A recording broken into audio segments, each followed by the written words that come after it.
Welcome to our channel, Hollywood Movie Review, A History of Violence, 2005 Movie Review. A History of Violence is a 2005 crime thriller film directed by David Cronenberg and written by Josh Olson. It is an adaptation of the 1997 DC graphic novel by John Wagner and Vince Locke. The film stars Viggo Mortensen, Maria Bello, Ed Harris, and William Hurt. In the film, a diner owner becomes a local hero after he foils an attempted robbery but has to face his past enemies to protect his family. A History of Violence premiered in competition for the Palme d'Or at the 2005 Cannes Film Festival and was put into a limited release in the United States on September 23, 2005, followed by a wide release on September 30, 2005. It has been described as one of the greatest films of the 2000s and has been named on various greatest of all time lists. The film was praised for its performances, screenwriting, and atmosphere. William Hurt was nominated for the Academy Award for Best Supporting Actor, and Olson was nominated for Best Adapted Screenplay. Mortensen himself praised it as one of the best movies ever been in, if not the best. It is also notable as being one of the last, if not the last, major Hollywood films to be released on VHS. Tom Stahl is a diner owner who lives in the rural town of Millbrook, Indiana, with wife Edie, teenage son Jack, and daughter Sarah. One night, two spree killers attempt to rob the restaurant. When a waitress is threatened, Tom deftly kills both robbers with skill and precision. He is hailed as a hero, and the story is picked up by the national news media. Soon after, Tom is visited by Philadelphia-based mobster Carl Fogarty, who alleges that Tom is actually a former mob hitman named Joey Cusack. He vehemently denies this, but Carl remains persistent and begins to stalk the Stahl family. Under pressure from Carl and his newfound fame, Tom's relationship with his family becomes strained. Following an argument with Tom over the use of violence on a bully at his school, Jack runs away. He is caught by Carl, who,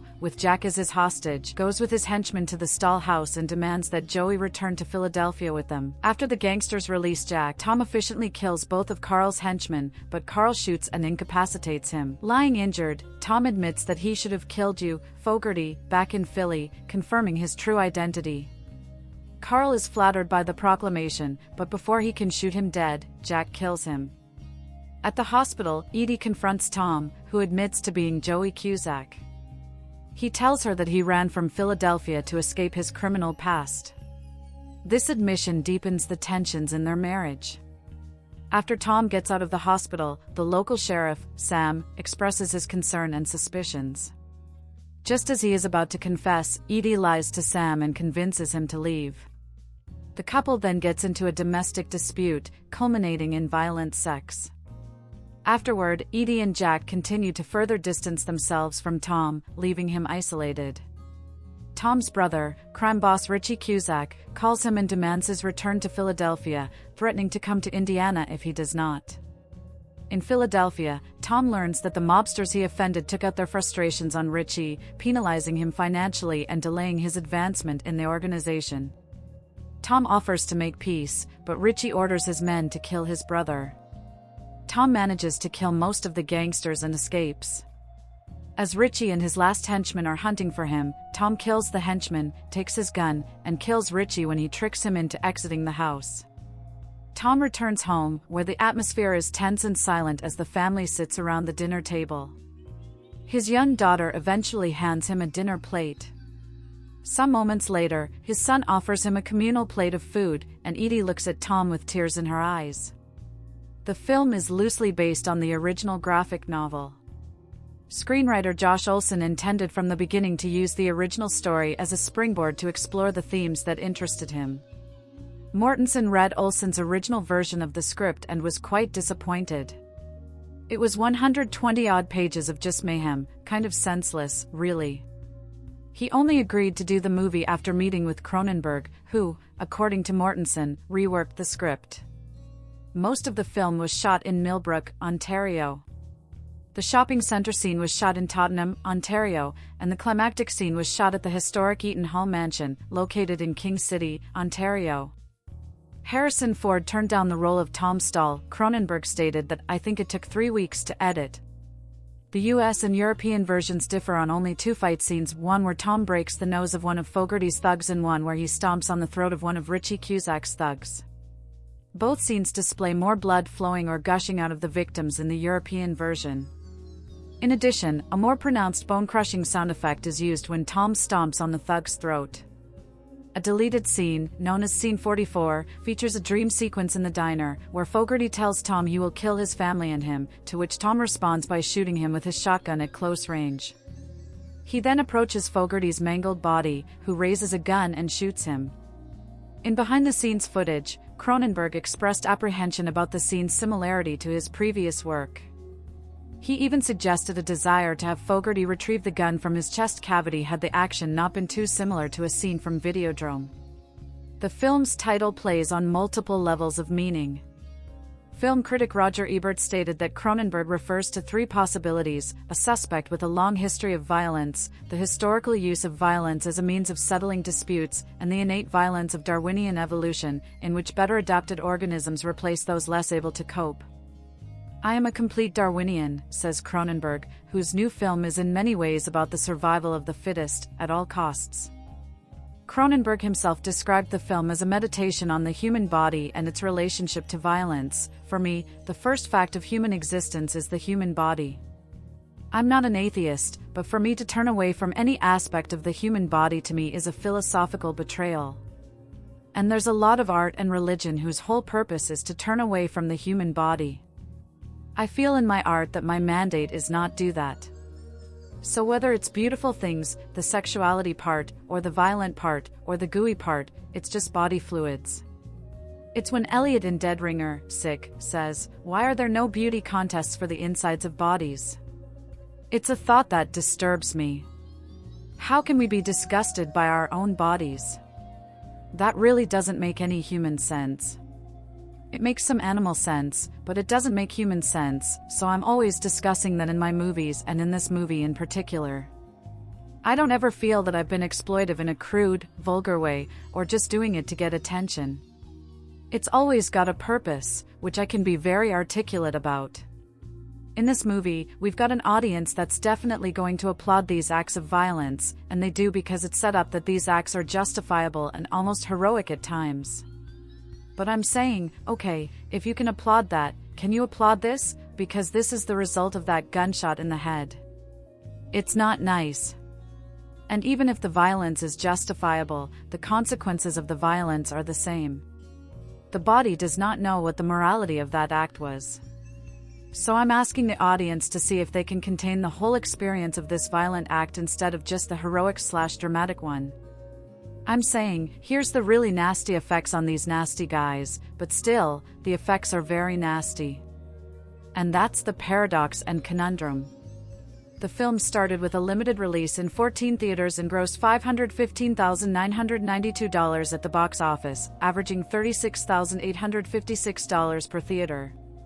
A week later, it went on a wide release in 1,340 theaters and grossed $8.1 million over the weekend. During its entire theatrical run, the film grossed $31.5 million in the United States and a total of $61.4 million worldwide.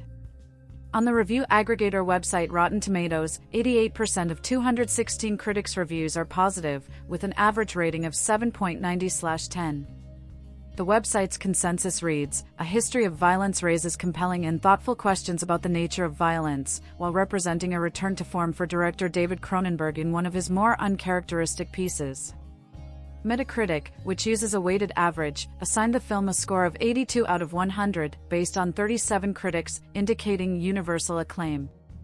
Audiences polled by CinemaScore gave the film an average grade of Rolling Stone critic Peter Travers gave the film 4 stars, highlighting its explosive power and subversive wit, and lauded David Cronenberg as a world-class director, at the top of his startlingly creative form. Entertainment Weekly reviewer Lisa Schwartzbaum gave the film an A, concluding that David Cronenberg's brilliant movie was without a doubt one of the very best of the year. Manohla Dargis of The New York Times called the film a mindblower, and noted Cronenberg's refusal to let us indulge in movie violence without paying a price. Roger Ebert also gave the film a positive review, observing, "A history of violence seems deceptively straightforward, coming from a director with Cronenberg's quirky complexity, but think again. This is not a movie about plot, but about character." He gave it 3.5 out of 4 stars. It was ranked the best film of 2005 in the Village Voice Film Poll. In December 2005, it was named to the Toronto International Film Festival's annual Canada's Top 10 list of the year's best Canadian films. In 2010, Empire named the film the 448th greatest film of all time. The French film magazine Cahiers du Cinéma ranked the film as 5th place in its list of best films of the decade, 2000 to 2009. In his list of best films of the decade, Peter Travers named this number 4, praising director David Cronenberg. Is Canadian director David Cronenberg the most unsung maverick artist in movies? Bet on it. Cronenberg knows violence is wired into our DNA. His film showed how we secretly crave what we publicly condemn. This is potent poison for a thriller and unadulterated, unforgettable Cronenberg. In 2016, the film was ranked among the 100 greatest films since 2000 in an international critics poll by 177 critics around the world. In 2025, it ranked number 33 on Rolling Stone's list of the 100 best movies of the 21st century. In the small Indiana town of Millbrook, Tom Stahl and his family live out a modest version of the American dream. Tom owns and manages a diner on Main Street, simply dubbed Stahl's. He and his loving wife, Edie, a lawyer, live on a small acreage outside town, where they raise their high school-age son, Jack, and a preschooler named Sarah. But the Stahl's idyllic world is shattered the night two mass murderers on the run decide Tom's diner is an easy place to score some cash. They couldn't be more wrong. When they threaten to kill one of his waitresses, Tom Stahl sheds his meek demeanor and easily dispatches the would-be thieves with their own weapons. His brutally efficient response earns him hometown hero accolades in the newspapers and on TV. Attention, Tom does his best to deflect. With the media buzz, however, comes an unexpected visit from an ominous man in a sleek black car and his 3 associates. Carl Fogarty alleges Tom isn't who he says, that he is in fact a gangster from Philadelphia named Joey Cusack. The man's persistence and threatening behavior begins to unravel the fabric of the Stahl's storybook marriage. Is Tom the responsible, mild-mannered man Edie fell in love with? Or is he a brutal killer who's cloaked his history of violence under the guise of a family man? Tom insists he's not who Fogarty says he is.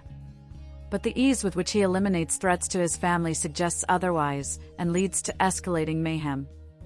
Tom works hard at the diner and treats employees and customers with kindness. He loves his wife, who calls him the best man she ever met, and has raised his 2 children with a balanced mix of firmness and fairness. Tom eschews the media spotlight. He also sees his actions as a measure of last resort. He is not a man spoiling for a fight. When his son, Jack, follows his lead and throttles 2 bullies at school, Tom tells him violence is not an appropriate means to settle disputes. A customer at the diner mentions that he'll see someone later at church. Tom and Edie wear small, but obvious, crosses around their necks. A cheerleader costume and see-through panties lead to oral sex when Tom and Edie find themselves home alone without the kids. The graphic and intimate scene leaves almost nothing to the imagination while at the same time never actually revealing any explicit nudity. More disturbing is another drawn-out encounter between husband and wife that blurs the boundary between sex and violence, as well as the line between consensual sex and marital rape. Again, the scene is physically graphic while containing almost no nudity. The top of Tom's bare backside is briefly seen. By the time they're done having sex, Edie seems to be responding willingly, but it's filmed in such a way that it looks more like rape. Shortly thereafter, Edie comes out of the bathroom wearing a bathrobe that's wide open down the middle, briefly revealing the front of her body to the camera. That same night, the camera shows her back, which has a huge bruise in the middle, presumably from their combative lovemaking. An early scene shows one of the 2 mass murderers in the office of a motel they've just robbed. One bloody corpse lies on the ground, while another is propped up in a desk chair. A little girl enters the room, crying, and the murderer raises his gun at her and pulls the trigger. Thankfully, we don't see the bullet's impact, perhaps the only time this movie demonstrates any restraint at all when it comes showing violence. Tom throws coffee in the face of one of the men trying to rob him, then smashes the pot over his head. Tom grabs the assailant's gun and shoots the other attacker several times in the chest. The presumably dead man crashes through a window. Meanwhile, the coffee-covered man has unsheathed a huge buck knife and pins Tom's foot to the floor with it. Tom responds by shooting him in the face. The camera shows his convulsing body and bloody, disfigured face as he dies. Jack stands up to 2 thuggish tormentors at school, kicking one in the crotch and repeatedly hitting the other. The fight turns bloody when Jack continues pummeling the bully even after he's fallen to the ground, covering the floor and his face with blood. Later we learn that Jack's actions put the boy in the hospital and that his family is considering filing assault charges. When Tom tells Jack that they don't solve problems by hitting people, Jack retorts, "No, we shoot them." Tom ends the argument by slapping him hard across the face. Tom breaks the neck of one of Fogarty's henchmen and shoots 2 others at close range, resulting in a lot of bloodshed. Tom takes a bullet to his shoulder and is about to be killed by the man who shot him when Jack takes the mobster out from behind with a shotgun, spraying his father with even more blood. Spoiler warning, in a disturbing twist, Tom's brother, Richie, who happens to be part of a major crime syndicate, orders one of his goons to kill his brother by strangling him. Instead, Tom kills the man and one other guard with his bare hands by breaking their necks. Tom incapacitates another of Richie's guards, whom the mob boss then shoots in disgust. A 4th henchman meets his maker via a bullet from Tom, behind closed doors. Richie confronts his brother, and Tom unflinchingly puts a bullet through his skull. The camera shows Richie laying on the ground, eyes still open, with blood pooling beneath his head. Edie gets very angry at Tom and begins slapping him. Tom grabs her neck and chokes her against a wall. Then, in a hail of traded blows, they fall onto a set of stairs. This is the prelude to the violent sexual encounter referenced in Sexual Content. Roughly 15 uses each of the F and S words as well as half a dozen incidences of G, D, N. God's or Jesus names are taken in vain about a dozen times. One character hurls a graphic, sexually related epithet at another. There are at least 20 uses of other milder vulgarities. One of the 2 mass murderers smokes a cigarette. Jack and his girlfriend share a smoke. Jack's high school bully drinks while driving.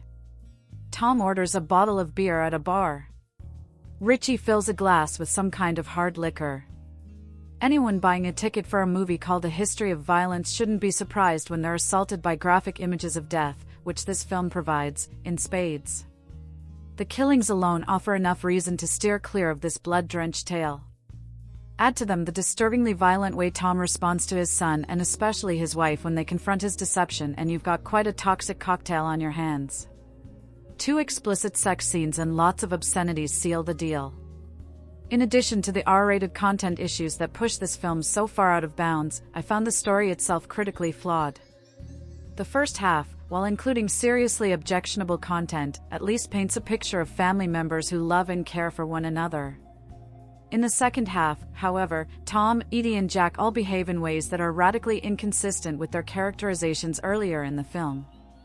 Obviously, director David Cronenberg set up Tom as a man whose past predisposes him toward explosive violence, given the right trigger. And that rationale works when he's responding to murderers in his diner. It absolutely does not work when he attacks his wife and slaps his son.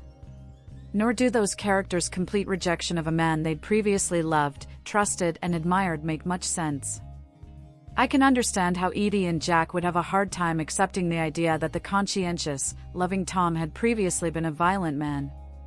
But instead of trying to understand his story, both characters treat him with contempt.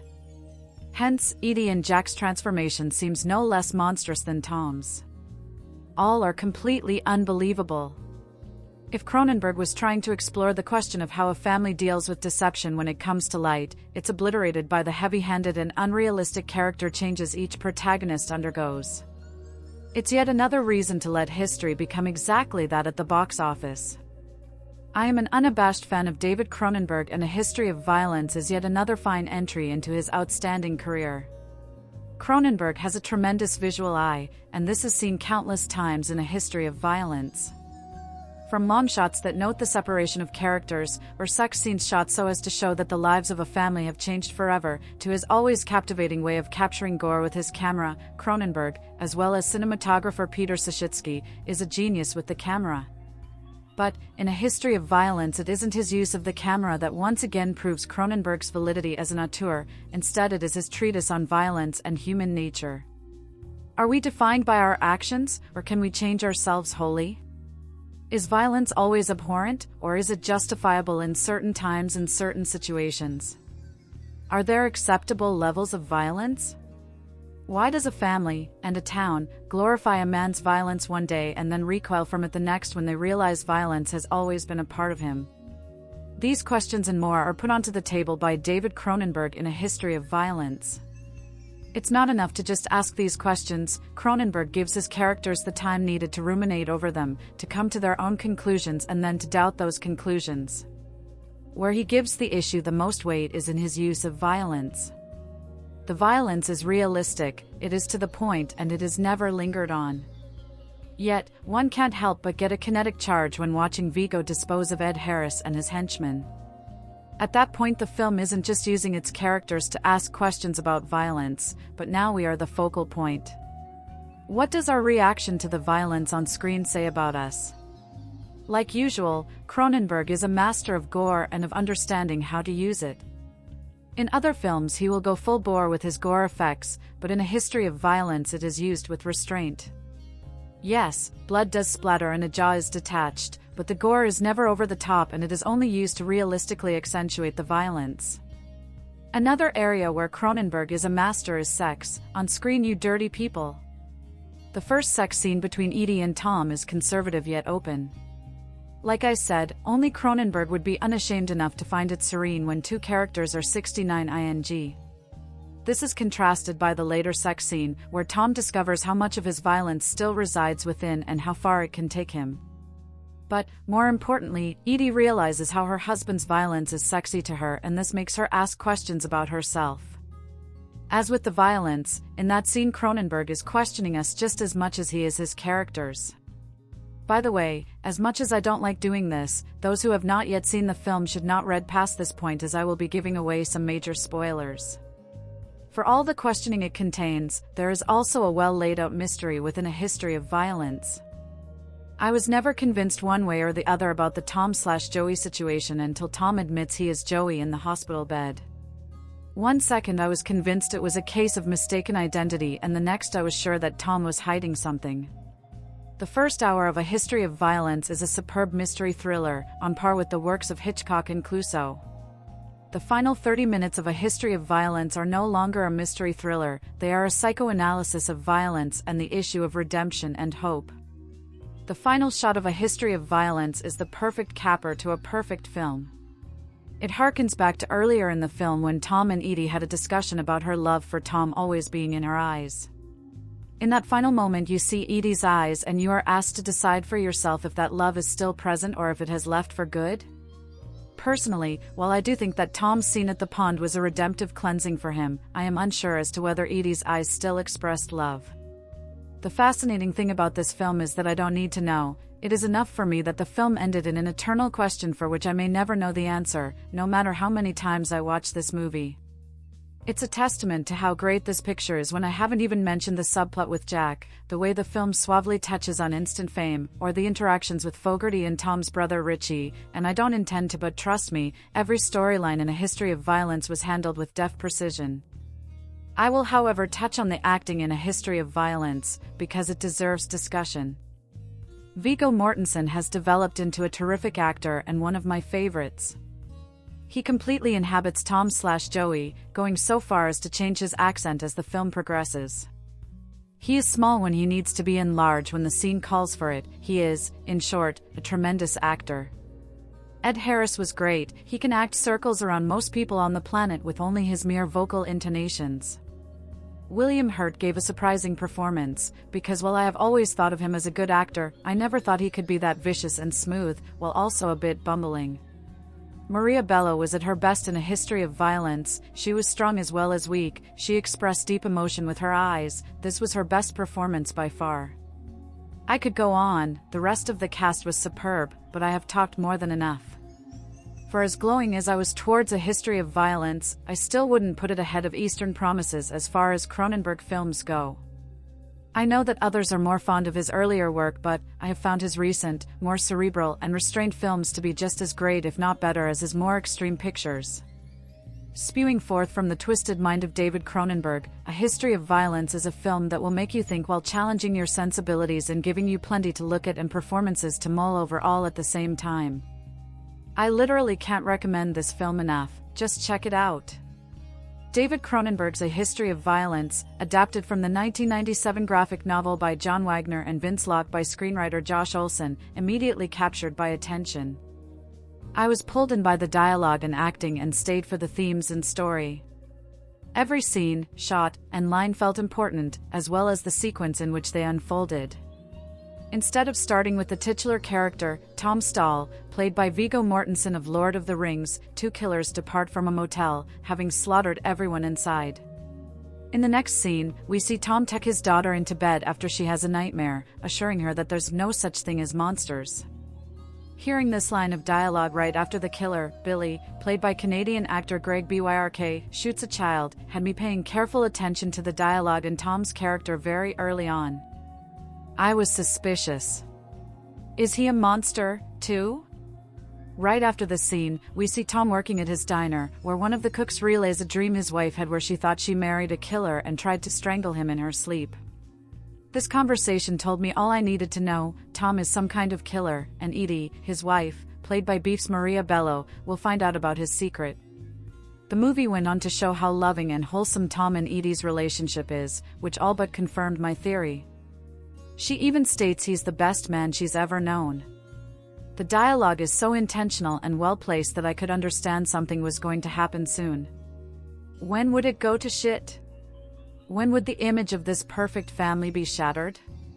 When the two killers arrive in the small town of Millbrook in Indiana, Tom defends his diner and expertly dispatches and kills them, proving he is the one with a history of violence.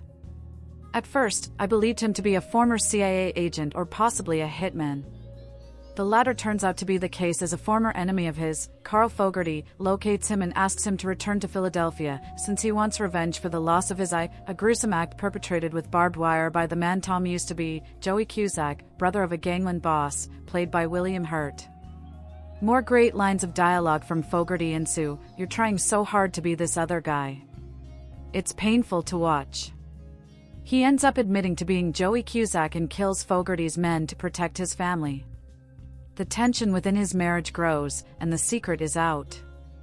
What I absolutely loved about A History of Violence was the subtle acting Viggo Mortensen was able to achieve when he played Tom Stall/Joey Cusack. With minute facial expressions and adjustments to his body language, it was as if he transformed into two entirely different people. You could see in his eyes when he was Tom versus when he was Joey, a true visual treat to watch. The domino effect that Tom's violence has on the rest of his family is brilliantly portrayed.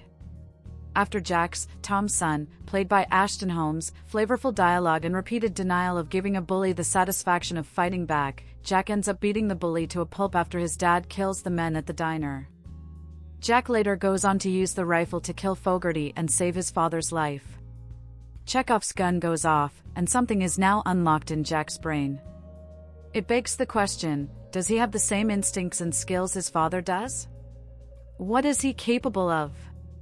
Edie cannot escape the violence either. In fact, we soon learn that it turns her on. Tom is ashamed, feeling as though he has corrupted his family and pulled them into the violence he believed he had long left behind.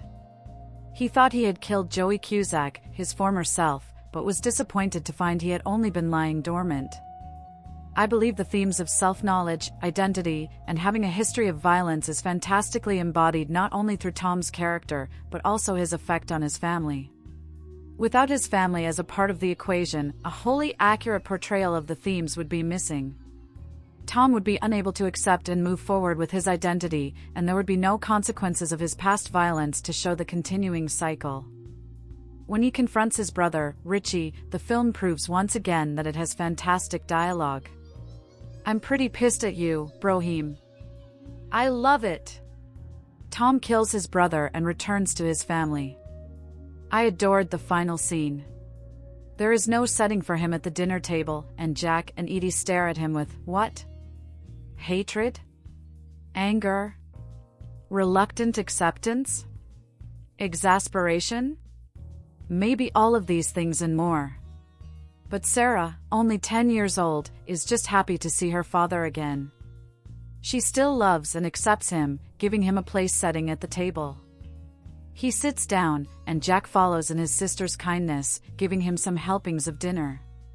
Will Edie forgive him as well? The film leaves it ambiguous, but I believe she will. I absolutely enjoyed A History of Violence, and I would definitely recommend it to others. With great dialogue, acting, well-thought-out themes, and the careful and intentional way violence is shown in the film, it would be a crime if I did not. Scout Baldwin is a New York-based animator and illustrator currently majoring in 2D animation as a part of SVA's class of 2024. Her short story Pyre is also published in this issue. Scout's artistic inclinations lie in character, background, and prop design. Though her career is oriented toward working in the visual development field, she has always held a passion for reading and writing. There is something incredibly romantic and beautiful about the genre of horror, a sentiment that will continue to intrigue and entice her to keep engaging with new stories. Horror or romance? Why not both? David Cronenberg says his title, A History of Violence, has 3 levels. It refers to a suspect with a long history of violence, to the historical use of violence as a means of settling disputes, and to the innate violence of Darwinian evolution, in which better adapted organisms replace those less able to cope.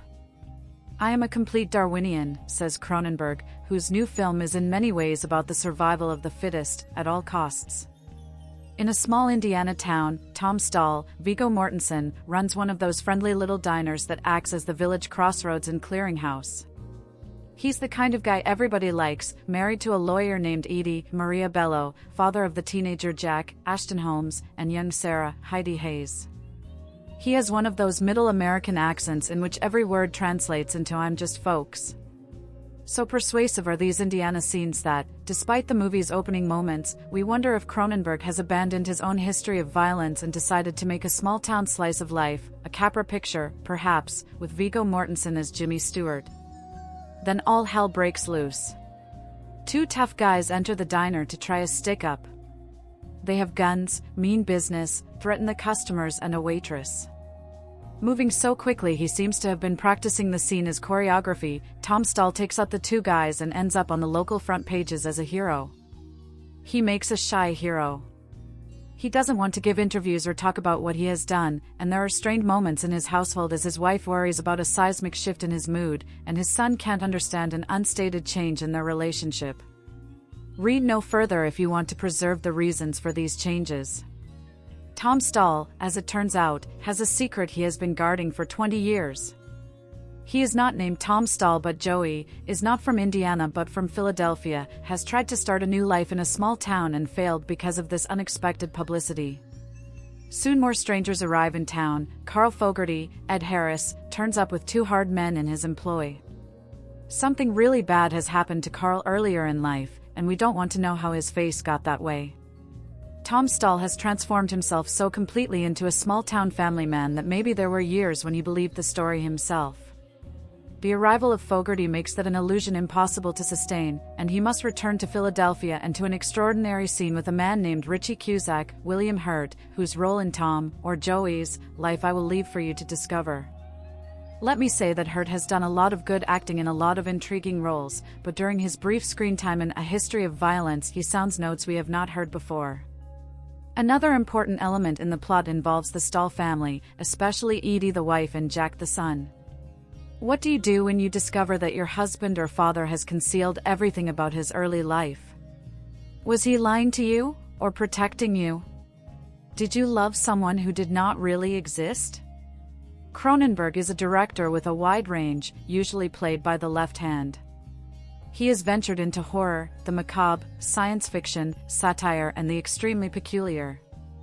In his 2003 film Spider, he starred Ralph Fiennes as a mental patient in a halfway house whose reality balances between everyday details and haunting memories of his past. Dead Ringers, 1988, has Jeremy Irons in a dual role as twins, one not so nice, the other not so nice either. Dead Zone, 1983, has Christopher Walken losing 5 years of his life and becoming a different kind of person. These shifts in personal reality seem fascinating to Cronenberg. But what is Cronenberg saying about Tom, or Joey? Which life is the real one? The nature of Joey's early life was established by the world he was born into. His second life was created by conscious choice. Which is dominant, nature or nurture? Hyde, or Jekyll? Are we kidding ourselves when we think we can live peacefully? Is our peace purchased at the price of violence done elsewhere? In A History of Violence, it all comes down to this: if Tom Stall had truly been the cheerful small-town guy he pretended to be, he would have died in that diner. It was Joey who saved him. And here is the crucial point: because of Joey, the son Jack makes discoveries about himself that he might not have ever needed, or wanted, to make.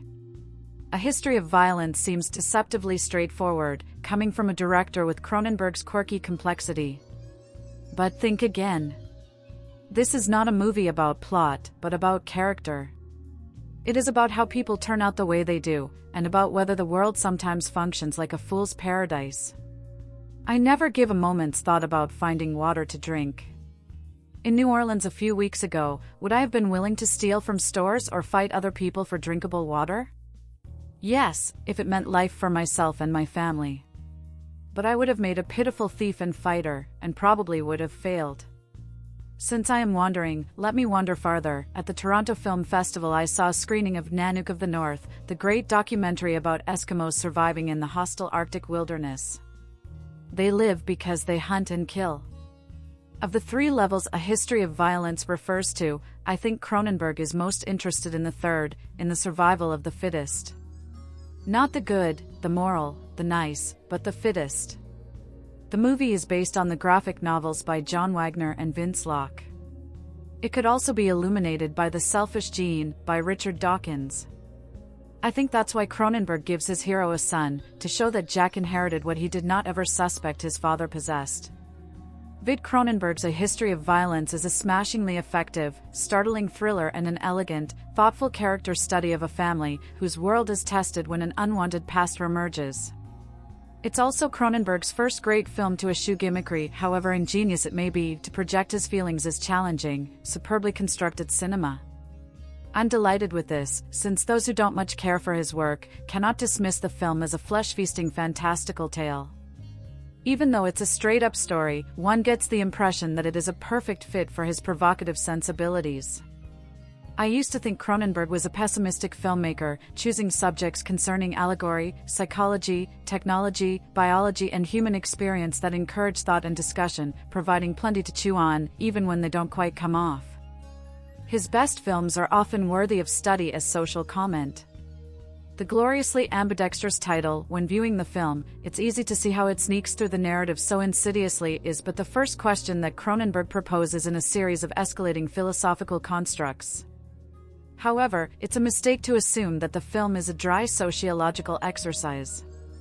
The power of his work is in its execution, casting, writing, implicit direction and strict adults-only frankness. This is an art house film that works best with a large crowd. It opens with a pair of wanted criminals leaving a motel. In an audacious, glacially paced, hands-off shot, they pack the car and chat inanely. When one of them returns to the room for water, the camera slowly reveals two fresh bloody corpses. The man's indifference immediately puts us on edge and the scene climaxes with another murder, a horrible taboo breaker. This opening heightens the senses, polluting the sentimentality of small-town American nostalgia. Tom Stall, Viggo Mortensen, giving his finest performance, is a family man. He owns a cafe in Millbrook, Indiana, has a lawyer wife, Maria Bello, memorable from The Cooler, and two kids, one of whom is Jack, Ashton Holmes, an intelligent and thoughtfully political young man, who is bullied by an instinctively cruel jock, Jared, Steve Arbuckle, well cast for his intensity and angular facial features. When Tom's daughter Sarah wakes up screaming in the middle of the night, terrified of monsters, he tells her, "There's no such thing as monsters." Cronenberg takes his time establishing the characters. I remember sighing at how much I was enjoying the moment, for its plain, understated storytelling, prior to the incident that jump-starts the action. One evening, Tom prepares to close up shop, when the murderers from the motel come in and threaten everyone. A startling scene of unexpected and swift violence resolves the situation and Tom becomes a hero in the eyes of the townsfolk. He is reluctant and secretive about it, refusing press interviews. The event garners other, less savory attention. Fogarty, Ed Harris, an Irish-American mobster from Philadelphia, comes looking for Tom, whom he calls Joey. The searing, corrosive acts of violence that follow sicken, fascinate and ultimately expose us as hypocrites. I know I was thrilled and a willing participant for Tom, or Jack, as they deal with their tormentors directly. Watch the difference between how Jack handles Jared before and after his father's heroism. Violence spreads like a contagion from person to person. The unique signature of the film is its stunning mood, created by Peter Sashitsky's cinematography and the uniform excellence of the cast. If all else failed, which it doesn't, A History of Violence would be a showcase for their talent. Mortensen is likable, subtle, and suitably frightening as an angel of death. He and Bello utterly convince as a couple. This is a film that instinctively knows the things that lovers do and say to one another. Cronenberg's framing and hands-off approach to the actors lends an immediacy and urgency to their performances. All this, with a low-key and understated finale, completes a strangely hopeful, but scarred conclusion. It is the choices that the characters make that allows Cronenberg to reject the pessimism he has been accused of. Thus far, in these youthful weeks of October, A History of Violence is the year's best film. A History of Violence doesn't try to be an action flick, it takes a hard look at violence in its many forms. Can violence ever be justified? Are you still heroic when you're violent? I missed this film when it was released in 2005. I would have been 10 years old at the time, so probably for the best, considering its graphic content. In the film, violence is an infection that takes over a suburban family. It starts when Tom Stahl, Viggo Mortensen, has a rather violent encounter with two men who try to rob his diner. With surprising skill and precision, Tom fights back and saves the customers. He's hailed as a local hero by the townspeople, and his wife Eddie, Maria Bello, and their two children can't believe it. It's the news coverage of Tom that brings the menacing gangster, Carl Fogarty, Ed Harris, to town. He claims he had dealings with Tom in the past and begins to stalk the family. Tom insists he has no idea who this man is, but Carl says otherwise. As expected, the situation gets out of hand. When watching, it's clear Cronenberg wants to make the point we're all capable of violence, but how we indulge it is what defines us. It's one of the main reasons this small-town crime thriller feels different to other films in the same vein. Cronenberg finds a new angle on a familiar plot, mainly due to his direct comment on violence and the fact Tom is such a conflicted character. Mortensen shows an impressive range of emotion and trauma. He plays the role in such a shifty way, you start to question if Fogarty really has got the wrong guy. It's compelling stuff, but now here's my complaints.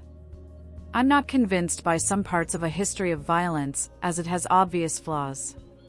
The dialogue, for one, isn't well written. It sounds about as corny as a bowl of cereal. I respect that dialogue is super hard to get right, but it's one of the first things everyone notices. Also, there's a pointless subplot about Tom's son, Jack Ashton Holmes, and a high school bully. I rolled my eyes at all this. Not because I'm heartless, we just don't learn anything new about bullying. Also, it creates a separation from the main plot, which makes the film disjointed. There's still a lot to admire here regardless. Morgenstern and Bello are superb together and convey their dilemmas to perfection. The story has edge and grit. Themes of identity, infection and of course, violence get explored at every opportunity. In A History of Violence, David Cronenberg peels back the skin of civilization to reveal an infection underneath. The story, about an average man with a dark secret, serves the director's grim commentary on how the social constructs of family and community, professed to be civilized, conceal the intrinsic barbarity of human beings. At first glance, the material doesn't resemble what cineasts would call Cronenbergian. The invasive and gory violence often associated with the Canadian auteur, the so-called Baron of Blood or King of Venereal Horror, has been disguised by the everyday in his 2005 film.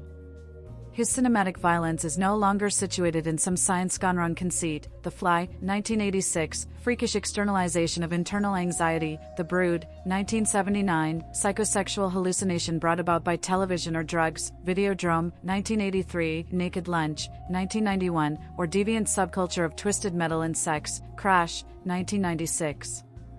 Instead, Cronenberg explores how violence is written into our DNA, even if the surface suggests otherwise.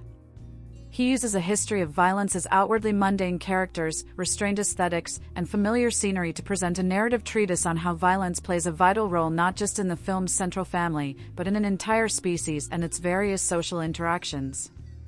However unassuming it may appear, A History of Violence is Cronenberg's most human and grounded film on his career-long theme of the internal becoming external. On the surface, A History of Violence resembles many other films about violence hiding just beneath the pretense of civilization. For instance, David Lynch's Blue Velvet, 1986, begins in a saccharine version of Anytown, USA, only to reveal an underworld of drugs, kidnapping, sadomasochistic sex, and psychopathic violence upon closer inspection. Both Ingmar Bergman's The Virgin Spring, 1960, and Wes Craven's 1972 remake, The Last House on the Left, consider seemingly civilized parents who respond with animalistic violence when faced with the people who raped and murdered their daughters. Among the most controversial examples is Sam Peckinpah's Straw Dogs, 1971, about a mathematician whose intellectualism gives way to savage violence to protect his home from a group of workmen who have raped his wife. In fact, much of Peckinpah's work attempts to portray humanity's default status as violent beasts. But in many of these examples, in particular, the noted films by Craven and Peckinpah, the depiction of grisly violence threatens to outweigh the theme. However, Cronenberg's film approaches the subject by focusing on how violence affects his characters' lives, as part of a broader discussion of violence and civilization. Filmmakers interested in the root of humanity's violence often identify civilization as a social conceit that ignores, even suppresses, humanity's inherent drives. In The Philosophy of Civilization, theorist Albert Schweitzer argues that a nonviolent and ethical reverence for life represents the real essential nature of civilization. Violence runs counter to the very concept of civilization. French philosopher Étienne Balibar agrees that political and social structures equate anti-violence with civilization's goals, including the possibility for the survival or the rebirth of active politics in moments of existential crisis, as opposed to violent action as a method of problem-solving. Civilization has all sorts of definitions related to relationships, behaviors, and human interactions. In relation to violence, though, it allows only for non-violence. Cronenberg's assertion in the film that humanity and violence are inextricable rethinks civilization as either entirely non-existent today, according to how these philosophers define civilization, or, alternatively, Cronenberg posits that these philosophers are wrong, and violence remains a denied characteristic and formative component of civilization. If the latter is true, nonviolence and idealized civilization prove more aspirational than an achievable objective. A History of Violence opens with an unbroken 4-minute shot, introducing a world inhabited by unthinkably violent characters. Looking on tableau style from outside a motel, we see two men, Billy, Greg Brick, and Leland, Stephen McHattie, groggily emerging from their room and continuing their journey eastward. Accordingly, the camera follows their slow, sleepy progress, moving left to right in an easterly direction. Leland walks ahead to check them out of the motel, while Billy inches their stolen car forward. For those versed in Cronenberg's cinema, the opening is unlike any other in his oeuvre to this point. It's stark, eerily quiet, and far removed from the director's usual title sequences that employ overlapping images set against Howard Shore's reverberating music. In the time it takes Billy to bring the car up to the front office, Leland emerges, and they bicker about who will drive and who will gather water for their ride. Losing the argument, Billy takes their jug and heads inside the office. The extended shot ends, but inside, the next shot reveals that Leland has left a bloody mess of the clerk and the maid's bodies. Unfazed by the familiar sight of death, Billy moves through the office, leisurely exploring the cooler amid Leland's two victims. Nearby, he hears a young girl whimpering. She has overheard the murder. Billy shushes her in a feigned comforting gesture as if to say, "It's going to be all right." Then he shoots her at point-blank range. A bridging shot takes us to Millbrook, Indiana, in the home of the Stalls, where another young girl screams in her bedroom. Sarah Stahl, Heidi Hayes, has had a nightmare, and her father, Tom, Viggo Mortensen, arrives to comfort her. A moment later, her teenage brother Jack, Ashton Holmes, joins them. After another moment, her mother, Edie, Maria Bello, completes the family scene and assures Sarah that there's no such thing as monsters. The Stalls live in an idyllic country house. They eat their breakfasts and dinners together, kiss each other hello and goodbye, and talk about their days. Jack frets about the upcoming baseball game, where he inevitably catches the winning out. Tom runs a local diner and fusses over his pickup truck that won't start. Edie works as a real estate agent. Their lives might seem provincial, except for Cronenberg's characteristic interest in their sexuality. He shows that Tom and Edie's marriage still has life in the bedroom. Although their romance has been subsumed by their roles as responsible parents and heads of the family, Edie concocts a plan to fix the fact that they never got to be teenagers together. One night, she performs a naughty cheerleader routine for Tom when the kids are away. Afterward, they lie awake talking about how they fell in love. "I'm the luckiest son of a bitch alive," Tom reflects. "You are the best man I've ever known." "There's no luck involved," Edie responds. Based on appearances, the stalls couldn't be more perfect, nor could their slice of any town, USA, appear more civilized. But coming after the first sequence, a sense of dread lingers beneath this idyllic portrait of the Stahl family. Any moviegoer knows these two juxtaposed groups of people will collide, and that's a frightening notion. And sure enough, the killers from the first scene arrive at Tom's diner at closing time one night, demanding to be served. The comforting down-home scene inside the diner, complete with a young couple sharing a milkshake, heightens our dread over Billy and Leland's sudden appearance. A few beats later, the killers draw their weapons, intending to rob and murder everyone inside. But Tom responds with swift and decisive, almost superhuman action, disarming and killing Leland with a gunshot to the face before shooting Billy in the chest. Although Tom takes a knife to the foot, he saves the day. In the aftermath, the press coverage calling him a local hero brings the attention of Carl Fogarty, Ed Harris, an Irish mobster from Philadelphia who appears in Millbrook to confront Tom, who Fogarty claims is named Joey. Although Tom initially denies this, we learn later that, years ago, almost in another life, Tom went by Joey Cusack and killed mercilessly for his mobster brother, Richie William Hurt. Joey broke the rules by attacking a made man, Fogarty, and removing his eye with barbed wire. Then Joey disappeared and became Tom.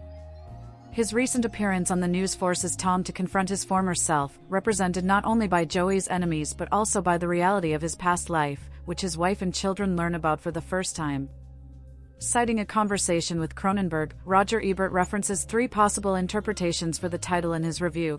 It refers to a suspect with a long history of violence, to the historical use of violence as a means of settling disputes, and to the innate violence of Darwinian evolution, in which better adapted organisms replace those less able to cope. In the former case, the viewer watches how a single individual, Tom Stahl, deals with his past actions as a violent man, how they remain part of him, no matter how deep he buries them or conceals them from his family and community. This interpretation points to a single person's history of violence, in the same manner a psychological profile might reference behavioral patterns. In the second interpretation, the film can be seen as a study of people who use violence to win arguments, resolve conflicts, and silence dissent across a range of contexts, from schoolyard scuffles to world wars, implying that humanity has a history of violence. The same can be said of the third interpretation, which presents the film as an investigation into how the strongest of a species have a scientifically observed history of violence to survive in nature. Tom becomes, then, a symbol of nature's sublime violence and continued evolution, as demonstrated by myriad species that unsympathetically dominate the weak.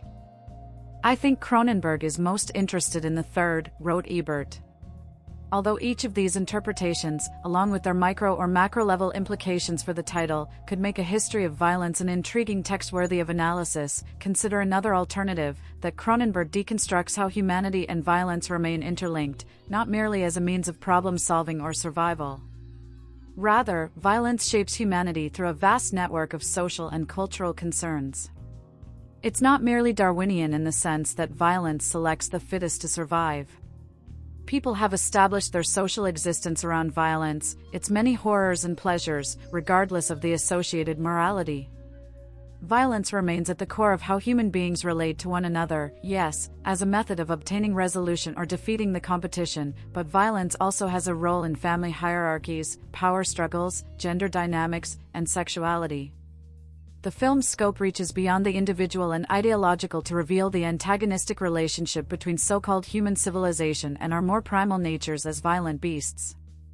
By exploring how violence emerges from Tom, then from Edie and Jack, Cronenberg tears down a socially constructed facade, in this case, the myth of the American dream and the nuclear family, to reveal the fundamental violence operating beneath a peaceful civilization. A History of Violence was also the second film in a row, after 2002's Spider, to deviate from Cronenberg's genre-centric obsession with body horror. In a sense, Cronenberg's films have always been about exploring internal, Lacanian hang-ups that manifest physically. Usually, these manifestations appear in a grotesque form. In The Brood, for instance, internal trauma becomes disturbingly physical when a radical form of therapy causes a woman to produce birth sacs that contain monstrous, murderous offspring. In The Fly, a scientist's motion sickness in cars prompts him to invent a teleporter, but his invention goes awry when he accidentally splices his DNA with that of a housefly, gradually turning him into a monster. But Spider began a series of Cronenberg films in the 2000s and 2010s that resisted fantastical horror and dealt with relatively grounded subject matter that nonetheless harbored the same obsessions with the mind-body dichotomy.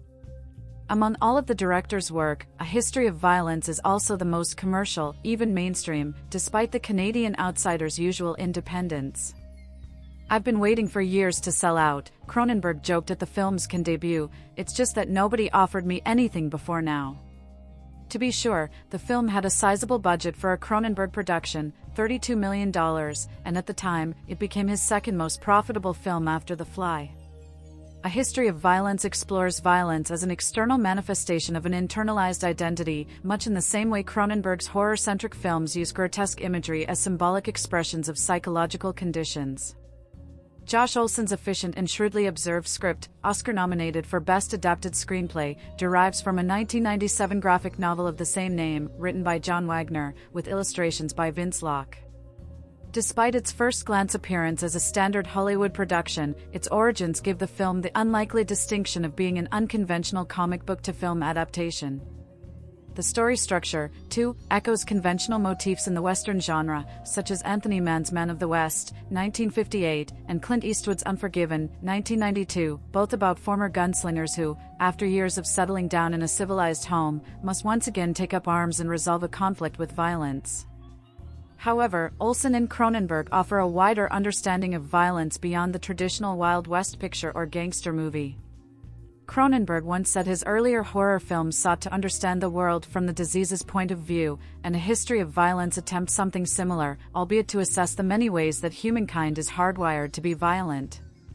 By the film's conclusion, Cronenberg demonstrates the many potential effects of violence, how it solves problems, makes you a hero, gains you admiration from your community, feels good after a victory, inspires imitation, especially where heroes and victories are concerned, results in authority and dominance, turns you on, whether you like it or not, links us to the past, traumatizes you, physically and psychologically, and after it's over, requires healing. Many of these causes and effects are evident in A History of Violence in relation to the Stalls, signaling Cronenberg's interest in the family unit as a model of civilization. Although the lessons and consequences of violence remain at the film's center, much of the 96-minute runtime deals with how violence disrupts the otherwise serene Stahl family household. Scholar Ernest Mathages writes that A History of Violence in Cronenberg's next film, Eastern Promises, 2007, another drama starring Viggo Mortensen about a father figure who defends his makeshift family from criminal opposition, represents a shift toward an interest in the habits, rituals, and traditions that help sustain family functions. Mathages argues that Cronenberg, in his 60s at the time of making these films, had begun to reflect on his place at the head of a filmmaking family, including 3 adult children, all of whom were filmmakers. Unlike Cronenberg's earlier films, A History of Violence considers the family unit's health as central to the narrative, whereas, say, the family in The Brood never had much chance of restoration. The film also concerns the Stahl family's place in the Millbrook community, where Sheriff Sam, Peter McNeil, insists, "We take care of our own," and the town never appears less than Arcadian. Millbrook sees Tom as an American hero, according to one broadcaster. When he emerges from the hospital after his initial encounter in the diner, a small crowd showers him with applause and shouts, "Way to go, Tom." After the diner incident and the subsequent evidence that Tom isn't who he appears to be, the Stalls attempt to contain and keep their relationship with violence a secret, preserving the sanctity of their nuclear family and outward appearance of civilization. Meanwhile, violence infects the Stalls like a disease, starting with Jack, Tom's adolescent son, who's bullied at school by prototypical jock Bobby, Kyle Schmid. After the incident at the diner, Jack sees how the community celebrates his father as a hero. The boy also admires how, when his father fears that Fogarty may be targeting Edie at home, Tom runs miles with an injured foot to the rescue. As a result, Jack learns a lesson about the positive outcomes of violence, that violence can be used in the service of good versus evil, hero versus villain, and applies that to his life. Even though Jack successfully uses wit to deflate a locker room confrontation with Bobby earlier in the film, when confronted after his father's incident at the diner, he doesn't just defend himself but preemptively strikes, issuing a severe beating that earns him a suspension. Some critics read Cronenberg's critique as about America's violent culture, noting the distinctly American flavor of the jock-nerd conflict, complete with Bobby's macho leather jacket contrasted by Jack's smarts and bumbling physicality as evidence. But bullying isn't an inborn American characteristic, it's pervasive across all cultures. Even so, at home, Tom rebukes his son's behavior. In this family, we do not solve our problems by hitting people. Jack fires back, no, in this family, we shoot them. Tom responds by slapping Jack across the face. Whereas earlier scenes showed the Stalls communicating over breakfast verbally, violence now becomes the method of instruction and communication between father and son. Then, Jack runs out of the house to cool down, only to be taken by Fogarty's men as a bargaining chip. The Philly mobsters show up at the Stalls' house, and Tom emerges in a familiar Western hero image, a man on his porch, defending his family with a shotgun. Fogarty offers Jack in exchange for Tom returning with them to Philly. With no choice, Tom agrees, and they release Jack. At that instant, Tom unleashes his inner Joey Cusack on them in another efficient scene of brutal killing. He makes short work of the two henchmen, but Fogarty gets the upper hand. That's when Jack follows his father's example once more, using his violence to protect his father by blasting Fogarty with a shotgun. Jack has learned to protect the family home in the same manner as Tom. Both covered in blood, father and son embrace in a symbolic scene that ties them to a cycle of violence passed down from one generation to the next. Whether with Bobby or Fogarty, Jack believes violence resolves conflict. If he ever learns the lasting consequences of these actions, that lesson does not appear on screen. Tom hints that Bobby's family may press charges, but nothing comes of that during the film. Furthermore, Tom's lesson to Jack continues later in the film after he returns from Philly, where he violently resolves the conflict with the Irish mob, thus teaching Jack that, under the right circumstances, violence is the great problem solver. The most challenging scenes in A History of Violence involve Cronenberg's portrayal of how violence infects Tom and Edie's marriage, brilliantly and bravely acted by Mortensen and Bello. The scene after Jack kills Fogarty finds Tom in the hospital, where Edie questions him about his identities, Tom Stall and Joey Cusack, and with them, confronts his civilized and brutally violent duality. Edie no longer believes Tom's initial assertion that Fogarty had the wrong man. She watched him slaughter Fogarty's men from an upstairs window. "I saw you turn into Joey right before my eyes," she says. Tom finally admits the truth, that Joey Cusack took the name Tom Stall because it was available. Edie asks if he did it for money or pleasure, and his language refers to both identities in the third person. Joey did both, Tom Stall didn't. Confronted with her husband's deception and willful split personality, the reality that some part of him is violent and uncivilized, and her own false assessment of her marriage, all she can do is vomit. However, she still loves him and protects the family unit. Later, when Sheriff Sam visits to discuss Tom's two recent violent encounters, believing there's more to the story than Tom is letting on, Edie protects her husband's secret. "Sam," she deflects, "you've got too much time on your hands." Violence, in its all-corrupting power, also infects the intimate moments between husband and wife, resulting in A History of Violence's most controversial scene. Despite the film's graphic bloodshed and shocking images of bodies torn to shreds by gunshots, it is Cronenberg's exploration of the link between sex and violence that caused the most uproar. Once Sheriff Sam leaves, Edie retreats upstairs. Tom tries to stop her, but she pushes him away. "Fuck you, Joey," she says with disdain. What unfolds is a scene that begins as domestic violence or an assault, but then transitions into rough sex accented by Tom's throat-grabbing and Edie's initial struggle, followed by her embrace of Joey's aggressive sex. They both become animals who must battle as part of their mating ritual. She makes love to Tom earlier in the film, deepening their marriage and history in an Americana-inflected cheerleader outfit.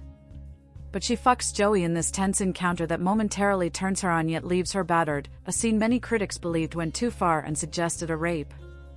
However, Cronenberg's cinema has long linked eroticism to violence in films such as Videodrome, 1983. He made an entire film about the sadomasochistic death drive with Crash, 1996, and he psychoanalyzed those impulses in A Dangerous Method, 2011. Even so, when their aggressive passion ends, Edie pulls away and rushes upstairs to cry alone in the dark on their bed, bruised and traumatized. The scene reveals the full extent of Tom's other half, but more disturbingly, it also reveals that some suppressed part of Edie enjoys it. Cronenberg uses Peter Sashitsky's cinematography and Ronald Sanders' editing like a tactician, rendering A History of Violence with an unflashy, brutal, efficient aesthetic. This is never more evident than during the climactic scenes, when Joey's crime boss brother Richie calls and invites him home to settle matters. Driving all night, Joey eventually arrives at Richie's castle-like estate. Whatever problems Joey has caused Richie, they remain siblings.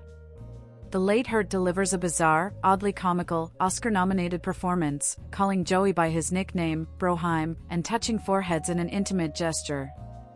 Richie tries to understand why Joey left to become someone else. "You've been this other guy almost as long as you've been yourself," Richie observes. But he also acknowledges that violence has always been in their family, passed down from mother to child, from brother to brother. Richie admits, "When Mom brought you home from the hospital, I tried to strangle you in the crib, then she smacked me." Richie intends to finish the job, but Joey makes quick work of Richie's goons, then his brother. Afterward, he washes up in the lake behind Richie's mansion. It's worth noting that he doesn't use one of Richie's bathrooms. Instead, Joey gives himself a kind of baptism and tosses away his gun, symbolically restoring himself to Tom. The entire encounter keeps Tom away from his family for little more than 15 minutes of screen time. Another film would have dwelled on the resolution, extending the final act into a bloated sequence of killing to satiate the action-hungry viewer. Cronenberg takes a more discerning and critical approach. The focus of his film isn't savoring violence but understanding its social, psychological, and emotional implications. A History of Violence does not propose a solution to violence because Cronenberg recognizes its place beyond social and religious constructs of morality. Following biblical notions in Genesis that separate humankind from beasts, that God created humans in his image to rule over the fish of the sea and over the birds of the sky and over the cattle and over all the earth, humans consider themselves above nature. Violence, then, becomes antithetical to civilization's view of itself. But violence is not right or wrong in Cronenberg's view, it's part of nature, and so are humans. Cronenberg's film considers violence an intractable component that humans try to suppress, control, or moralize to further separate our species from animals. Still, as Tom's chosen name suggests, to deny our fundamental violence is just stalling until the inevitable breakthrough. Tom and his entire family seem to understand this when he returns home the next evening, after killing Richie and ensuring his family's safety.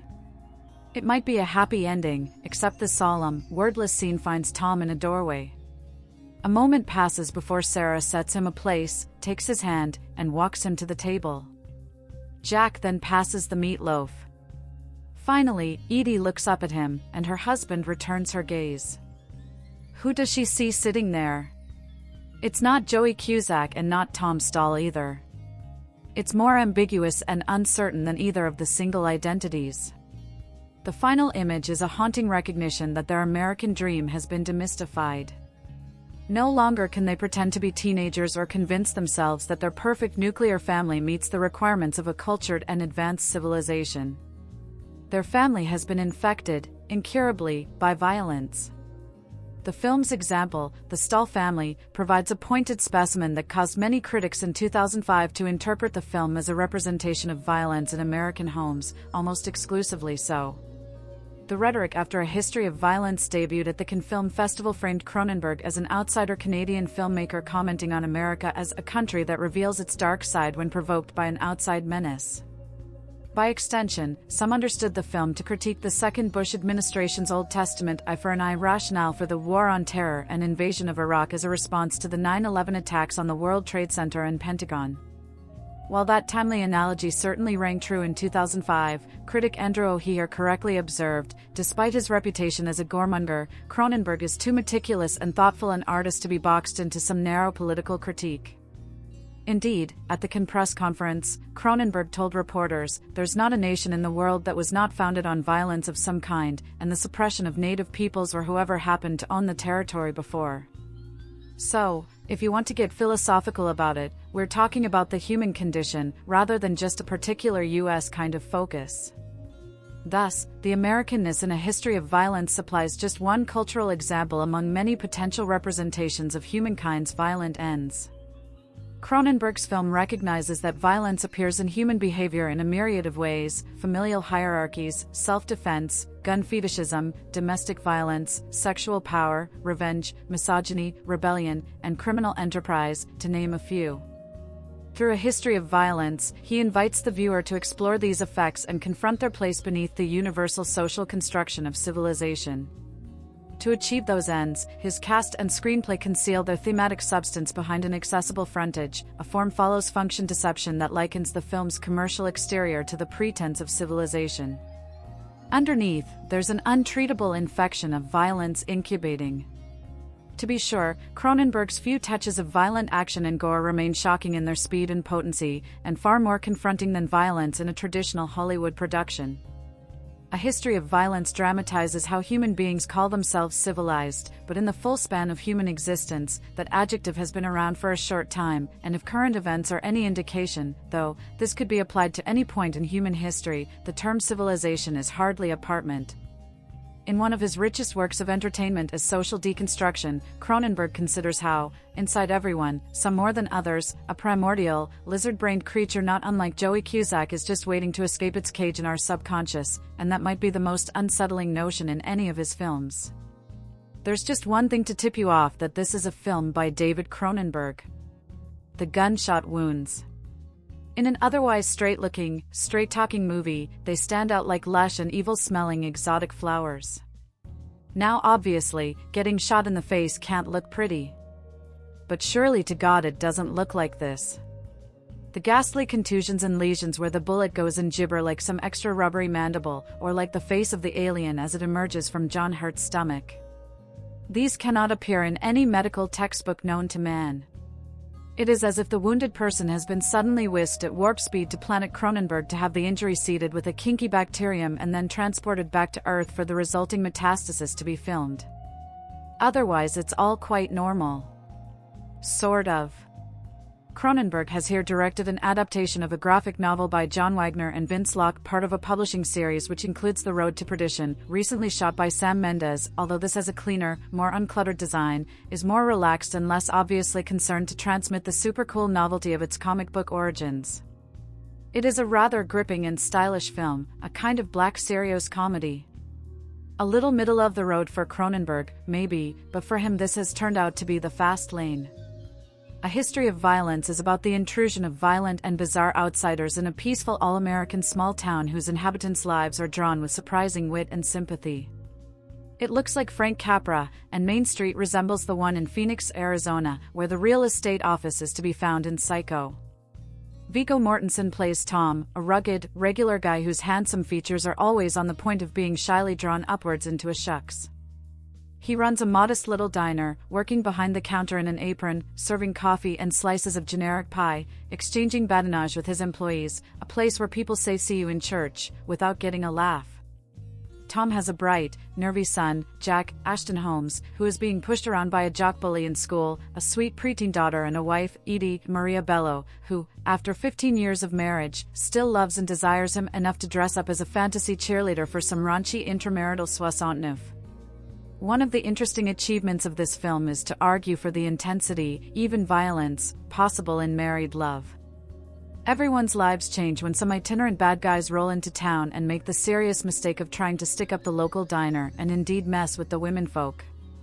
Quiet Tom reenacts the final verse of The Coward of the County, and to his embarrassment finds himself feted by the national media as an American small-town hero, the man who disarmed two criminals and showed them some rough justice. Tom finds that his celebrity has attracted the attention of some very scary individuals. A big city wise guy played by Ed Harris sporting a spectacularly yucky Cronenberg wound on his face shows up, and Tom's moment of heroism unlocks some secrets in his past and draws him and his family into a terrifying world of violence. Cronenberg is not known for subtlety exactly, and this is hardly a subtle film, but there is something intriguing and understated in the way he contrives a syncopation of narrative and character. It looks on paper like a regular father-son drama, or a standard-issue gangster film, but there's a Twilight Zone-y offness and weirdness. The explicit alienness of films like Crash or Dead Ringers or Existence has been coiled and hidden in the movie's fabric. He gets an unreality effect, a note of superhero or secret identity fantasy, that works particularly well when Tom's teenage boy suddenly finds in himself the capacity for aggression necessary to stand up to his tormentors at school. On the strength of this, Cronenberg might well find himself offered the next Spider-Man movie. The director saves his best flourish for his final act, a terrifically funny performance from William Hurt as the glowering gangster who finally confronts Tom. He is living a life of preposterous self-importance in the pseudo-baronial stately home that he considers commensurate with a vicious killer of his standing. Hurt's habitual puzzled, quizzical, faintly nettled look, a regular feature of his performances since the days of broadcast news, has at last come into its own as a kind of murderous grumpiness. His presence provides the movie with an uproarious finale which, however, might not be enough to satisfy some people, inside and outside the director's fanbase, who will complain Cronenberg has allowed himself to be washed into the commercial mainstream. This isn't true. He has damned and diverted the mainstream and made it work for him. The director, best known for an edgy, uncanny, sometimes gruesome style of cerebral macabre, tries to put his stamp on this graphic novel adaptation about the humble owner of a small-town diner, Viggo Mortensen, thrust into a dark world of mobsters and a confrontation with his own identity. But the film feels fresh and vital only in the darkly humorous opening scene, involving two cold-blooded thugs checking out of a motel, and during the second act in which Mortensen's family comes under threat after he spontaneously shoots the very same thugs, with their own guns, when they attempt to violently take over his restaurant. As a result of his heroism and the suspicious precision of his kill, members of the Philadelphia Mafia who saw Tom Stahl, Mortensen, on TV soon come to town convinced he's one of them, the runaway brother of a crime boss who left a lot of gangland untidiness in his wake when he disappeared some 20-odd years before. For a good 40 minutes in the middle, A History of Violence is a concerto of elements that keep you off balance, with recurring danger and bursts of startling violence that have unexpected origins, unforeseen results, and far-reaching consequences for Tom, his family, and his long blissful marriage. Cronenberg can make even a bucolic shopping mall feel ominous to Tom's wife, Maria Bello, even as it remains entirely benign to everyone around her. In this section of the film, the director also expands upon how Tom's courage and celebrity has a trickle-down effect on his family, especially his picked-on teenage son, Ashton Holmes. The shifting family dynamic and a potentially dangerous shift in Tom's psyche provide the film with layers of tension and emotion that Cronenberg plays perfectly. But up until the shooting that changes their lives, Cronenberg tries so hard to make the stalls seem mundane and average that the film could almost put you to sleep. Save one awkwardly candid marital sex scene, there's nothing remotely interesting about these people. Then later, once the plot moves beyond questions about Tom's history and toward a confrontational climax, A History of Violence becomes as rote as a Hollywood revenge thriller. Certain characters provide terrific splashes of color. A seething and disfigured mob enforcer played by Ed Harris, a kingpin underplayed with dark humor and intimidating calm by William Hurt, cast brilliantly against type. But the longer the movie goes on, the more it looks like a Mel Gibson-style family man-as action hero flick made on the cheap, albeit with a little more depth thanks to Cronenberg's direction and Mortensen's elusive and involving performance. The finale even lacks real-world consequences, just like a Hollywood shoot-'em-up. So when the credits roll, you might be left wondering, why was this routine, if slightly unpredictable, multiplex movie made as a low-budget independent? And just what drew such talented, independent filmmakers and actors to its shrug-worthy script? If ever a director was well suited to a film entitled A History of Violence, then it's David Cronenberg. After all, his work over the past 30 years has been littered with some of the most blood-soaked and provocative imagery in contemporary cinema, as the director has continued to explore his obsession with body horror and psychological trauma. His films have been consistently innovative, challenging and, unsurprisingly, have hardly set the box office ablaze. Now, with recognizable stars and a, deceptively, straightforward script, the studio-backed A History of Violence has been seen by some as a blatant attempt for Cronenberg to finally score a commercial hit.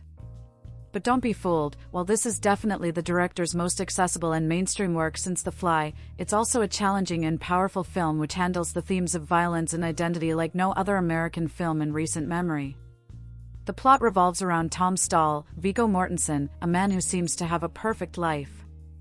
He and his loving wife Edie, Maria Bello, have two charming kids, Ashton Holmes and Heidi Hayes, and he lives in a small Midwestern town which could be the set of Pleasantville.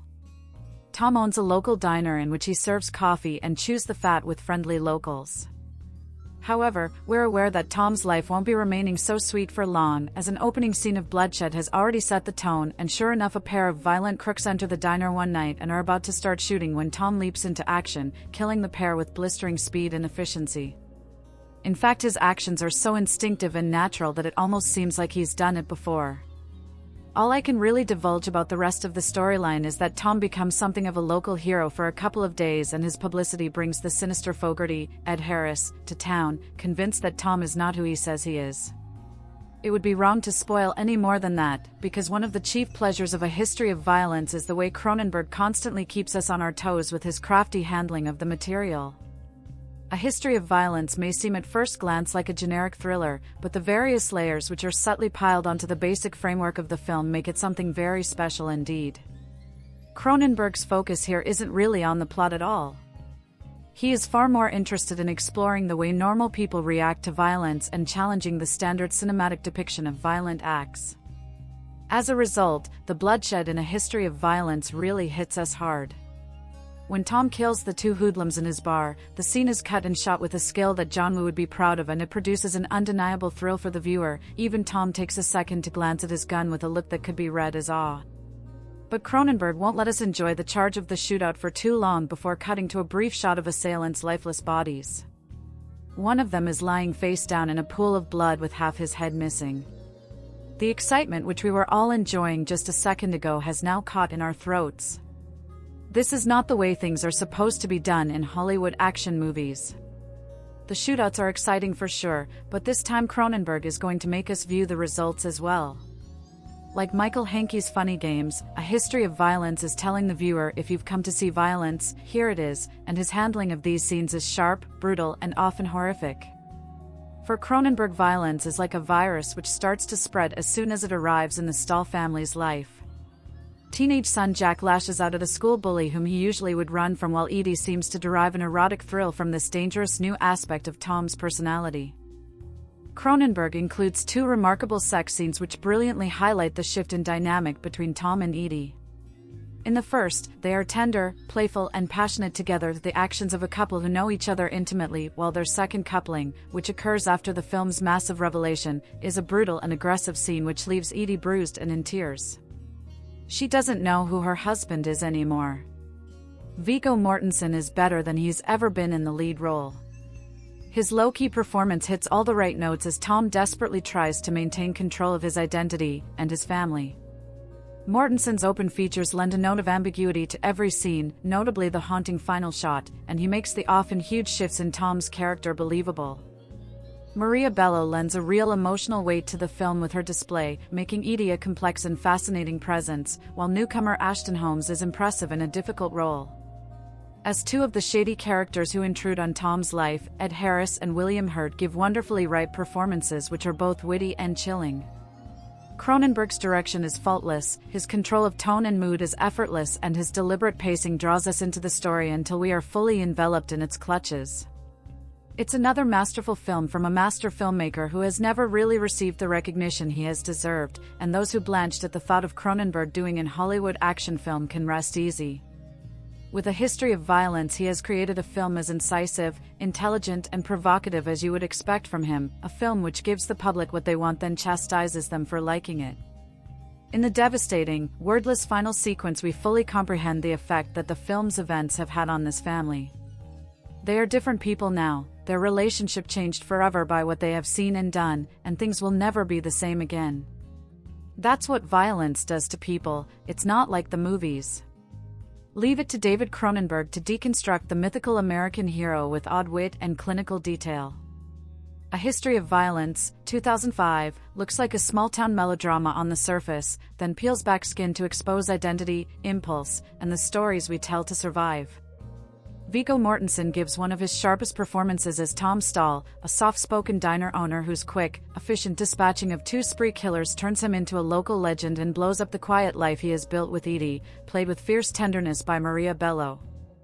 The more the attention grows, the more Tom begins to look like someone else entirely, a man tied to a Philadelphia crime syndicate that will not forget him. Ed Harris arrives as a scarred emissary who swears he knows Tom by another name, and William Hurt turns up late with a sly, unnerving jolt that earned him an Oscar nomination for Best Supporting Actor. Cronenberg's direction is often called simple here, but the simplicity is a feint. He drains away the showy body horror of Videodrome and Crash without losing the director's fascination with flesh and impulse, then stages violence with bracing matter-of-factness. The diner shootout, the home invasion on the farm, the queasy intimacy of a marriage pushed to extremes, each scene is blocked and cut so cleanly that you feel the shock and the aftershocks. Howard Shore's score murmurs with dread, and Peter Sashitsky's camera finds hard light in ordinary rooms, turning a cornfield, a linoleum floor, and a staircase into moral battlegrounds. Mortensen downplays charisma until he cannot any longer, and watching that mask slip is the film's central pleasure and its central horror. Maria Bello matches him beat for beat as Edie, a partner who believed in the picture of their life and refuses to be gaslit by a fantasy. Ed Harris brings sly menace to every line reading, and William Hurt lets a grin curdle into something predatory in minutes. It is no accident the Academy recognized this ensemble in Josh Olson's screenplay, adapted from the graphic novel by John Wagner and Vince Locke, with nominations for Best Supporting Actor and Best Adapted Screenplay. People sometimes tag A History of Violence as Cronenberg's straight movie because it trades in gangsters and suburbs instead of mutant tech and surgical fetishes, yet it might be his most sophisticated act of genre play. The film is slippery and exact at once, a tight thriller that doubles as an X-ray of American self-mythology. Seen alongside Eastern Promises and Crimes of the Future, it underlines how well Cronenberg works with Viggo Mortensen, always pushing him toward the fault line where civility frays.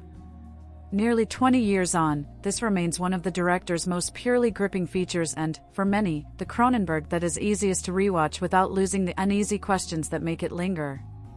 Cronenberg's films redefined ideas around body horror. And one of his most accessible, and perhaps one of his richest and finest, films takes these ideas to another level by looking at the lasting, and damaging, impact of violence.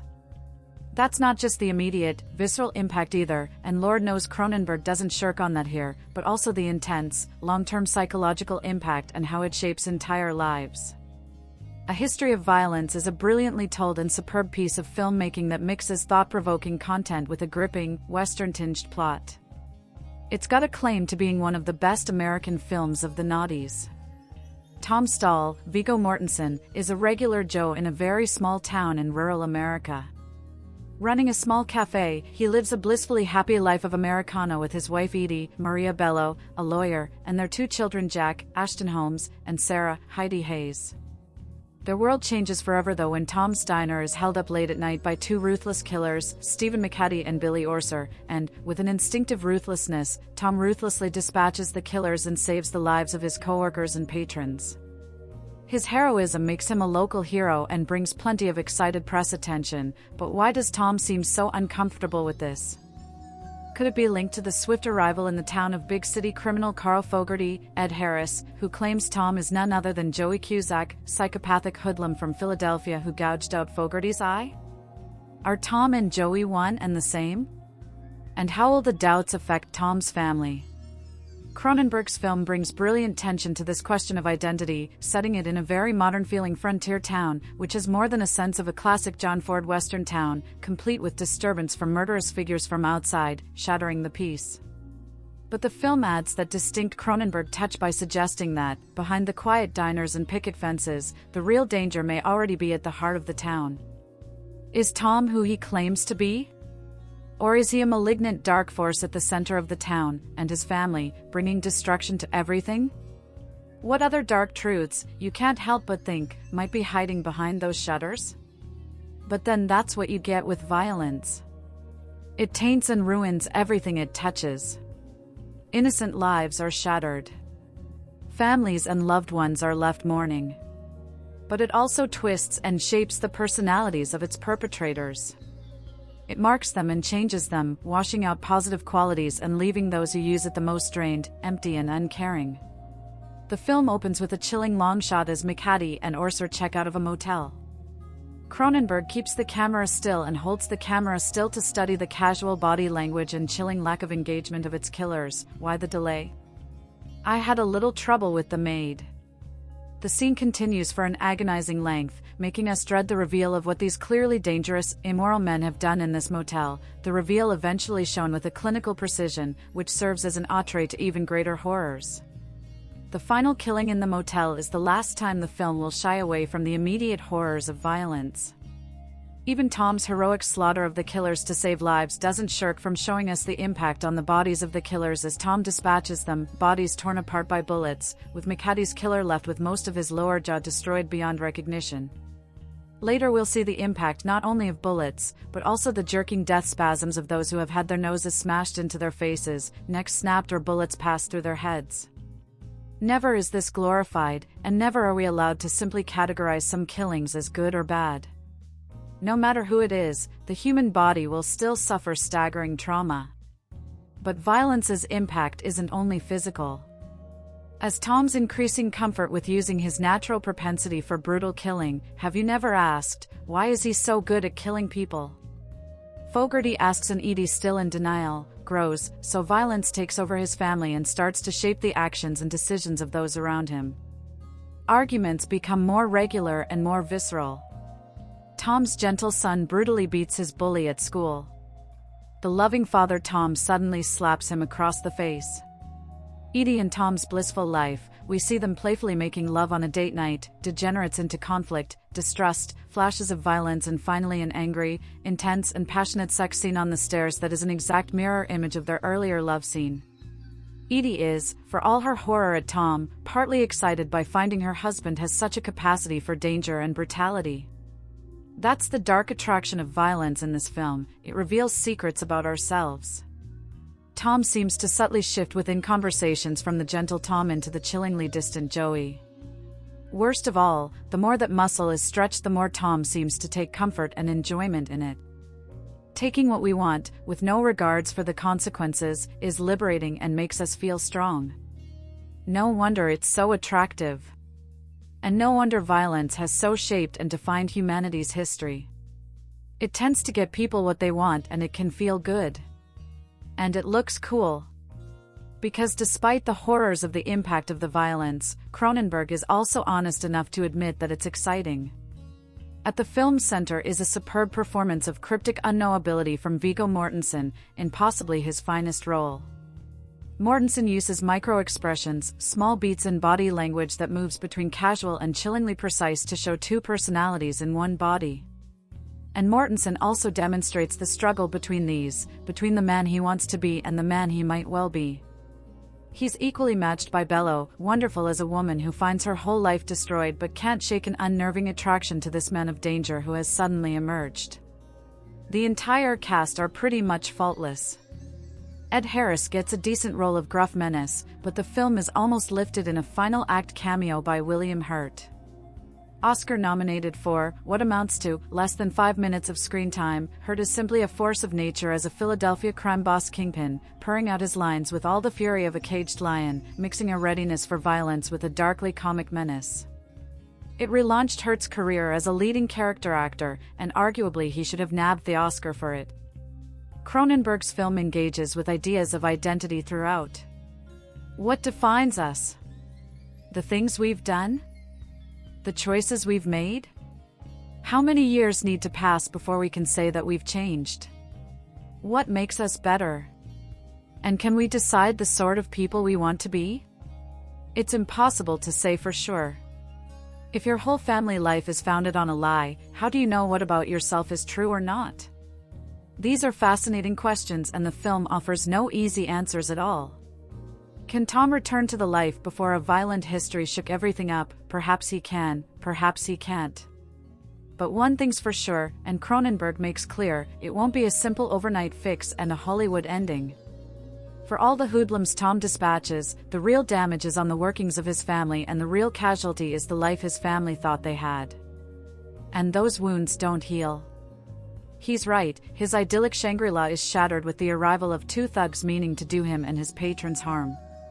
But before that happens, Tom takes action and dispatches the murderers with swiftly brutal ingenuity, becoming a local hero and national celebrity in the blink of an eye. But fame comes at a price. Carl Fogarty, Ed Harris, comes knocking, believing Tom is the brother of a renowned Philadelphian named Richie Cusack, William Hurt, and is responsible for taking out his eye with a piece of barbed wire.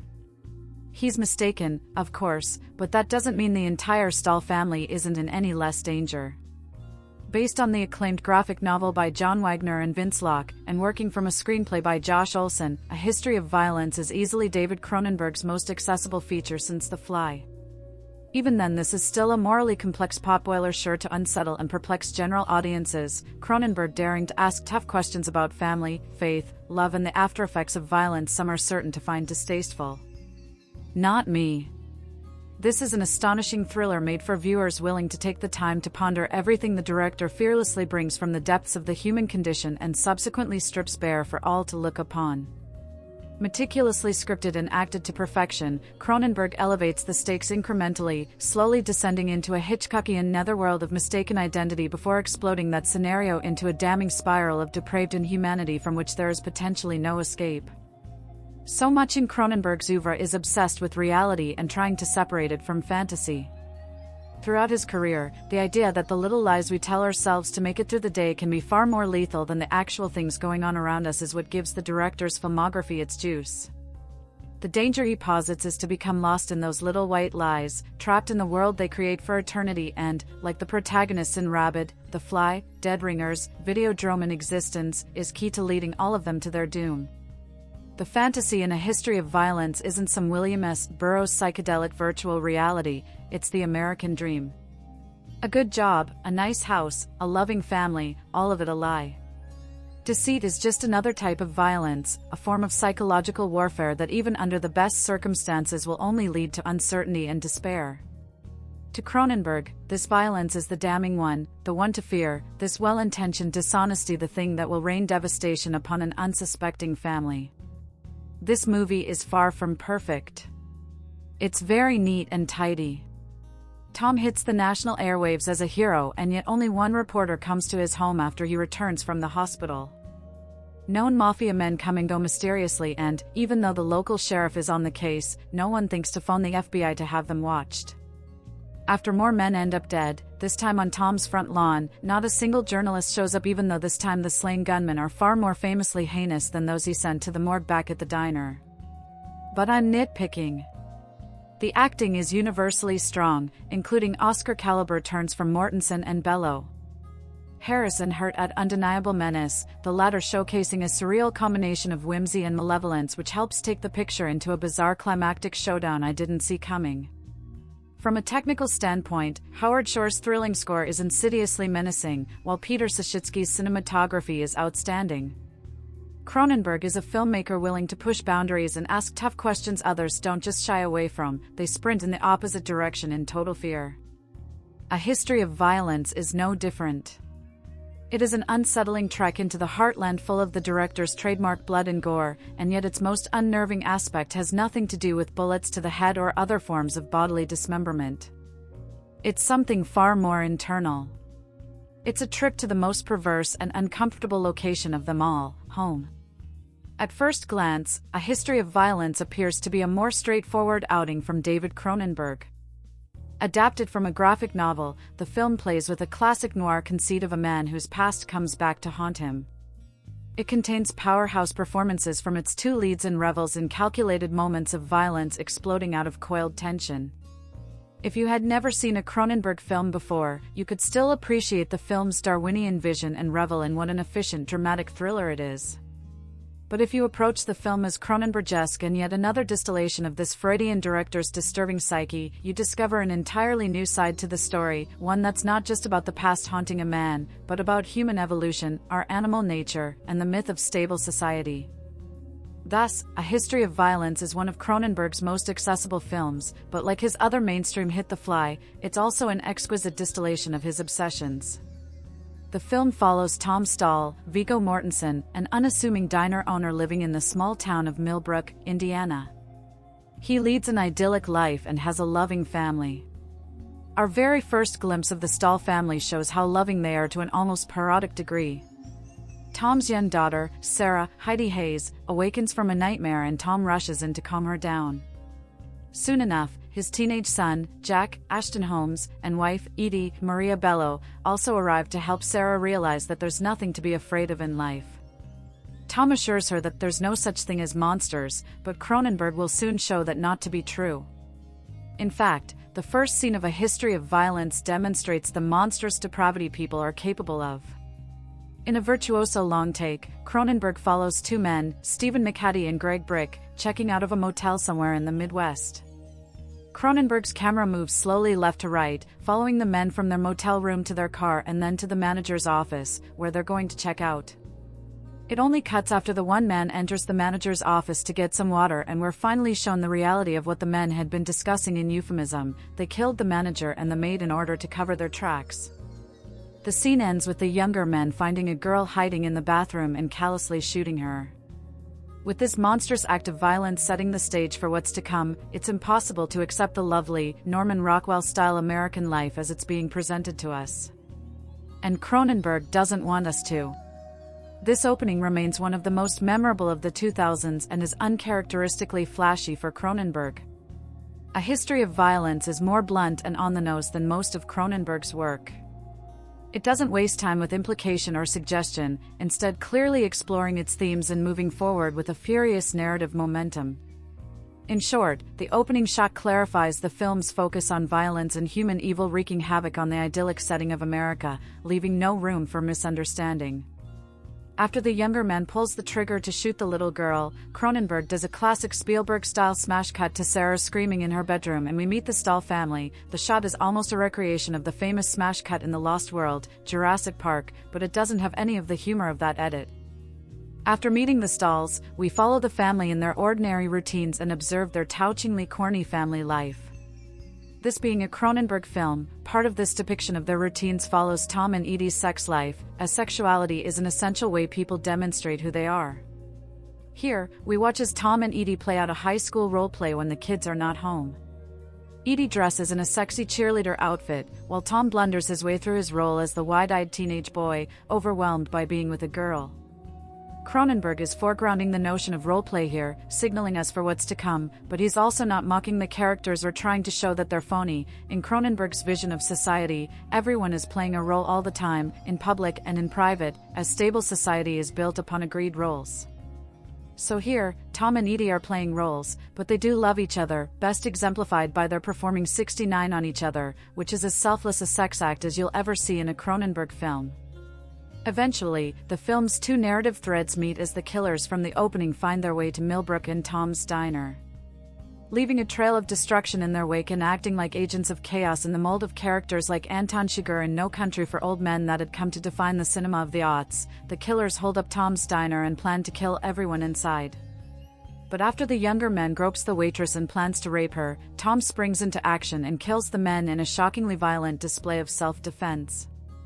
He shoots the younger man through the glass door and blows the older man's face apart with a shot to the head. Cronenberg lingers on the sight of Stephen McHattie's decimated face, his jaw and mouth a mess of shattered flesh, to drive home the violence of Tom's actions. Tom is hailed a hero by the community for killing the men and saving the lives of those in the diner. But the media attention brings Philadelphia gangster Carl Fogarty, Ed Harris, to town as Carl is convinced Tom is a gangster called Joey Cusack. Tom denies the truth, but soon enough, we learn that Tom truly is the Philly gangster, Joey Cusack. He fled his criminal life and created an American everyman identity, Tom Stahl, to escape. This revelation fractures his family life and eventually leads him back to Philadelphia to come face to face with his mob boss brother, Richie, William Hurt, who has unfinished business with Tom/Joey. Like many popular genre narratives, A History of Violence plays on the exploitation of small-town America by larger urban forces. It follows a man who flees the sins of his past, takes refuge in the pastoral world of small-town America, but then who is eventually pursued by those urban forces of his past, upsetting the peace and refuge of this idyllic American life. Only by taking violent action does he reset the carefully established equilibrium of small-town life. There are touches of Cronenberg's depiction of small-town America from the Dead Zone in how he captures the simple decency of the residents of Millbrook. Without even taking the larger themes into account, A History of Violence is remarkable for its narrative efficiency. Cronenberg, who is as effective a narrative storyteller as exists in modern cinema, never gets enough credit for the clarity of his storytelling. A History of Violence is one of the best examples of his skill for narrative cause and effect.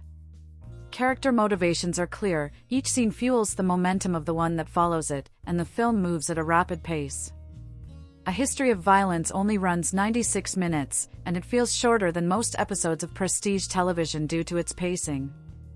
The cinematography is similarly efficient. Aside from the flashy opening shot, Cronenberg doesn't bring attention to his camera work, instead content to use classical shot construction to tell the story and nothing more. The result is an effective work of pulp filmmaking that's as lean as Viggo Mortensen's sinewy physique. As well, taken purely in isolation, the performances are spectacular. Although he has less than 10 minutes of screen time, William Hurt makes the most of his Oscar-nominated role as Richie. The strange mix of tenderness and cold-hearted brutality makes his performance linger despite the brief screen time, and there are few better line readings than his talk over the phone, "You're still pretty good with the killing." That's exciting. Ed Harris is similarly great as Carl Fogarty, playing ice-cold menace as he stalks the Stahl family in Millbrook and forces Tom's hand. Cronenberg ensures Harris gets a great line or two as well, especially his playfully terrifying, "And Mrs. Stahl, don't forget your shoes," as he watches Edie and Sarah at the mall. But this is ultimately Viggo Mortensen and Maria Bello's show, and they rise to the occasion. If their performances weren't just right, Cronenberg's tale of transformation wouldn't be credible. Because that is what A History of Violence is at its heart. It's about the human capacity for transformation and the limitations of such transformation. This is nothing new for Cronenberg, who has been obsessed with human transformation since his first films, but the emotional dimension of this look at evolution does bring new light to a familiar theme. Instead of focusing on the body horror of physical evolution like in The Fly or Shivers, A History of Violence is more akin to Dead Ringers in its focus on the mental and emotional transformation of its characters. In many ways, Mortensen is giving a dual performance much as Jeremy Irons is in Dead Ringers, as he differentiates Tom and Joey through his physicality and voice.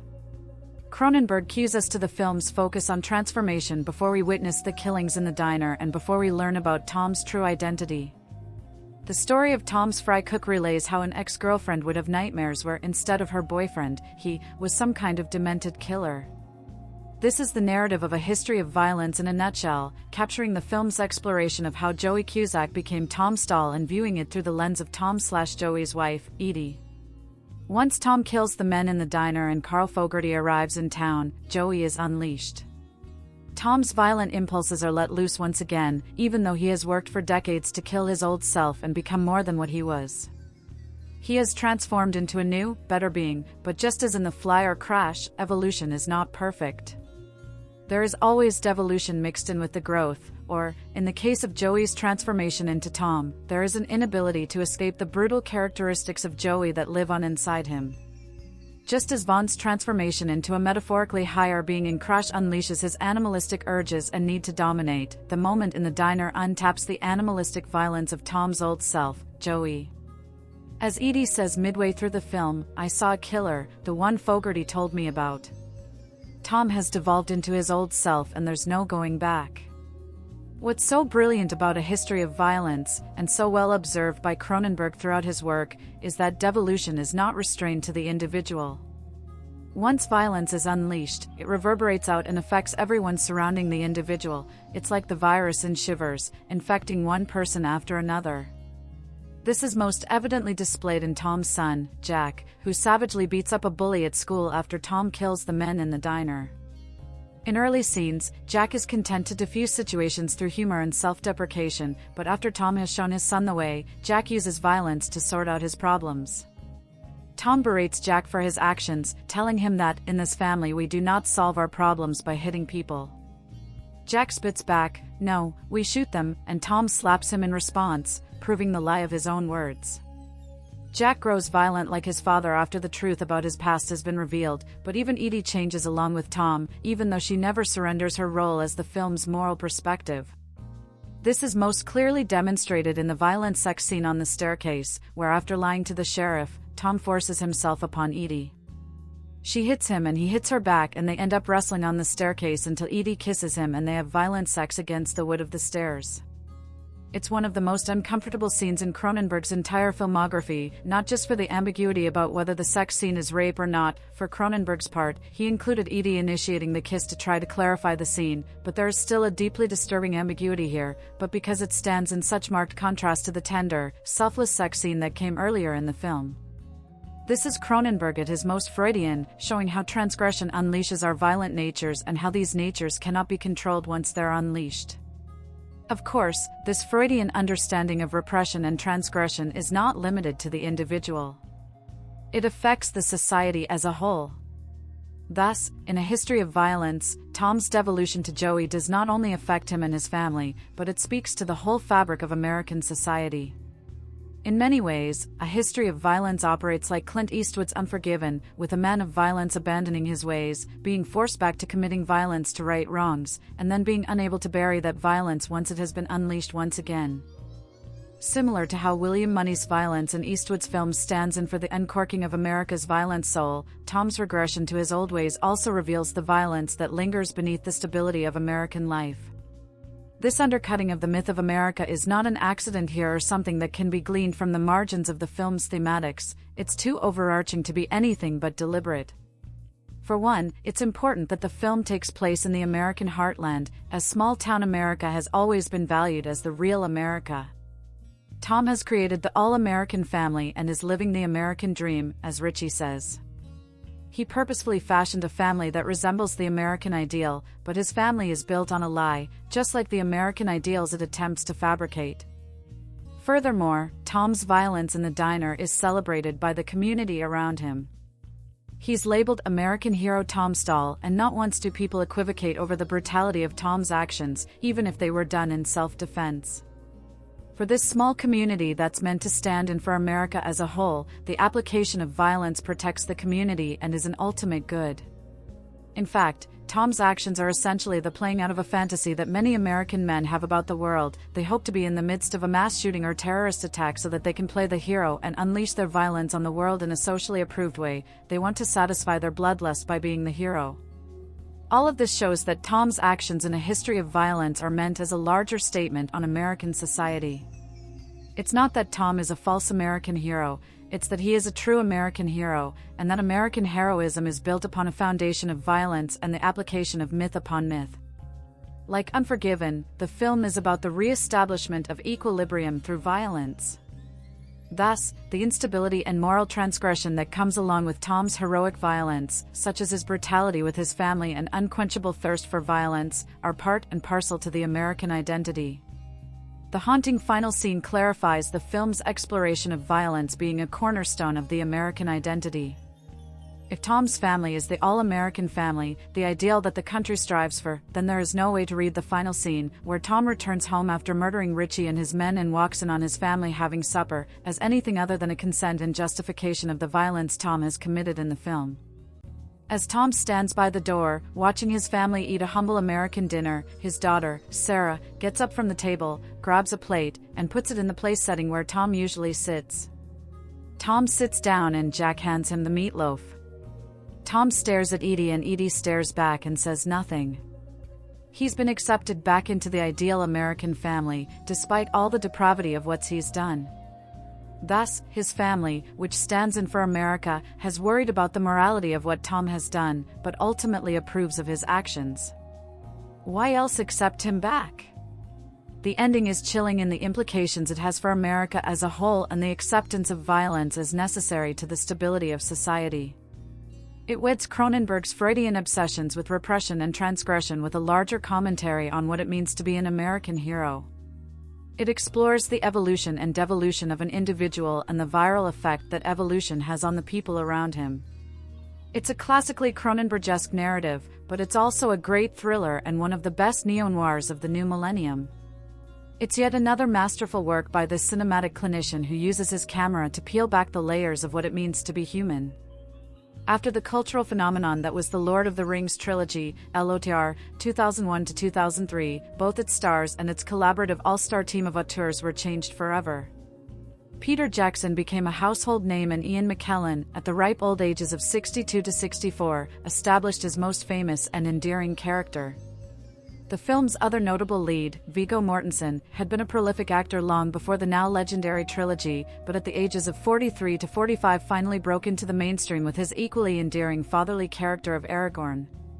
Since then, Mortensen has maintained a high standard for his acting career, turning down droves of crappy screenplays that poured into his lap after latter success. Aside from a couple boring movies here and there, e.g. Hidalgo, 2004, Appaloosa, 2008, Mortensen's highbrow demeanor and respectable tastes for cinema have kept his acting star high, though unfortunately mostly out of mainstream recognition. His most notable post-LOTR collaborations have been with renowned Canadian writer-director David Cronenberg, the original master of body horror classics like Videodrome, 1983, and The Fly, 1986. His new millennial work with Mortensen has seen a shift in focus from experimentally charged, surrealist science fiction to equally gory and dour but much more relatable crime dramas. A History of Violence, AHV, is the first of these new works in Cronenberg's career rebirth, and it equals if not surpasses his classic body horror work from the 1980s. As its title implies, AHV follows the history of violence as part of the human condition on a variety of levels. Roger Ebert noted that Cronenberg analyzes the use of violence throughout history to start conflicts and solve disputes and, more disturbingly, how violence itself is a fundamental part of the individual human experience and psyche. The film's running thesis is that violence itself bears no sense of morality or responsibility to anyone or anything. It is only a neutral tool that is wielded by those who use it to assert power over others, acquire resources, and most of all, to survive. Cronenberg is most interested in violence as an adaptive instinct. HV's story follows the life of one Tom Stahl, Mortensen, a seemingly ordinary, average small-town family man who runs a diner in a quiet, middle-of-nowhere Indiana town. When a couple of marauding gangsters stumble into town and attempt to rob, rape, and presumably kill everyone in Stahl's restaurant, he must take matters into his own hands, and the consequences of those actions reveal a part of Stahl's character and his past that could only remain hidden for so long. The less you know about the latter half of the film going in, the better. Mortensen's Stahl is a case study of the human condition, specifically the male version of it. Cronenberg argues a strict, brutally straightforward Darwinian assessment of humanity. The revelations concerning Stahl's past point out the selective benefits of violence, including but not limited to social status, sexual attraction, and sheer survival. There's a crucial scene about 3/4 through the film where Stahl's history of violence prompts a heated argument between him and his wife, played by Maria Bello, which ends in passionate, rough sex that may be the hottest love scene I've ever watched in a movie. The implications of this scene and similar ones throughout the film regarding Stahl's family are intriguing. His wife isn't so much disgusted by his necessary acts of violence as she is emotionally betrayed by his years of lies and deception, while his son is more offended by his blatant hypocrisy with regards to solving conflicts through violent means than his father's true identity. And naturally, his little daughter doesn't care one way or another because she's too young to understand any of it. Perhaps I like A History of Violence so much because it shows the inherent contradiction of the modern male experience and the way sexuality is so intertwined with the presence, threat, and execution of violent acts. Properly directed violence can draw mates, protect families, establish social status, and solve conflicts more definitely than any other means, but in this modern world of attempted law and order and never-ending denial of humanity's obvious animal origins, it can also rip open a world of problems from which one can't escape. Cronenberg argues through glorious tracking shots, perfect blocking, and disturbing blood and gore effects that violence is a fundamental aspect of the human condition. It's difficult to describe Cronenberg's great direction of his and Josh Olson's spectacular screenplay, but rest assured the man is as confident and determined as he was in the 1980s. Cronenberg directs this story like a crime story masquerading as an artsy drama, or perhaps it's the other way around. The story feels so small in scale yet towering in its applicability and thematic assertions. Towards the end, the film loses steam with increasingly goofy pseudo-action scenes where Mortensen's gangster in small-town dad's clothing turns into an unstoppable juggernaut, and William Hurt's guest appearance isn't the most effective, but thankfully the narrative's thesis never loses force. Mortensen's stall often pauses mid-scene as if to marvel at the never-ending absurdity and paradoxical nature of his situation. In many ways, that's how one could best sum up this film. It's a vintage Cronenbergian allegory of the contradictory nature of the civilized human animal. In the years ahead, Mortensen would collaborate with Cronenberg 2 more times for additional critical and commercial praise. It goes to show how artistic integrity, high standards, and an unwillingness to sell out even after mainstream recognition can create great works of art in this day and age. Instead of using his name-brand face to push increasingly lazy, repetitive pop culture garbage down our throat, * glares at Orlando Bloom, Mortensen took the honorable and considerably less lucrative route to work with some of the best in the business. A History of Violence is a fucking cool movie, in no short order thanks to Mortensen's highbrow, ultimate movie dad demeanor. Dark, disturbing and brutally violent, A History of Violence is one of this year's few brilliant films so far. Directed by David Cronenberg and starring Viggo Mortensen, Violence is a love it or hate it film that will either draw people in or push them away with odd yet remarkably believable characters and a series of bloodbaths. A drama mixed with quick bouts of hauntingly realistic fight scenes, A History of Violence will struggle to find its self-respect among mainstream audiences. None of the characters are normal, and most are curiously strange to the point where it's hard to relate with them. Still, there's something about them that makes us care for them, especially Mortensen, who plays a loving husband and father but who may or may not be a vicious killer. The contradiction and irony among all the other characters will shut off some people who don't want to think too hard, and honestly, 2/3 of the audience opening night were rejects from the sold-out showing for Serenity, me included. Admittedly, the characters do act and look a bit strange at times to the point where things don't quite work, and while the dialogue is pretty good for the most part, there are a few lines thrown in every once in a while that are completely jarring. Still, I was curiously intrigued by the overall package, and by the end mightily impressed. A contemplation on how violence can not only ruin lives but can be passed on from generation to generation. A History of Violence is about a man who innocently defends himself and his friends from 2 violent robbers. The only problem is that he kills both men with amazingly quickness and accuracy. Soon thereafter, a couple mobsters show up looking for a man by a different name and claim it is he who they are looking for. What unfolds from there is a mystery, character drama, and tense thriller all rolled into one, and you never know where the plot is going to take you. I won't say more than that, and I've already said too much. It's best to go into this picture knowing as little about it as possible. Another turn-off for some audiences is that A History of Violence is very slow-paced. Never dull and always tense, Cronenberg has devised a methodical story that keeps building up to its climax and never wavers. Those who are patient will sense the growing tension with each passing moment, but others might get so bored during the first 20 minutes that they'll refuse to accept the rest of the film. Whatever they want to do is their prerogative, but Cronenberg has a mini masterpiece on his hands here. And finally, the violence. I won't say anything other than that you should avoid this movie if you have a weak stomach. The deaths in the film are extremely brutal and graphic. Let's just say one guy's nose does not survive the film attached to his face. A History of Violence is a smart and incredibly tense drama thriller. Not everyone will like it, but those who do will realize what a great film this is. This film. Directed by David Cronenberg. Screenplay by Josh Olson. Based on A History of Violence. Produced by Chris Bender. Starring Viggo Mortensen. Cinematography Peter Sashitsky. Edited by Ronald Sanders. Music by Howard Shore. Production companies BenderSpink. Distributed by New Line Cinema. Release dates May 16, 2005. Running time 96 minutes. Countries United States. Language English. Budget $32 million. Box office: $61.4 million.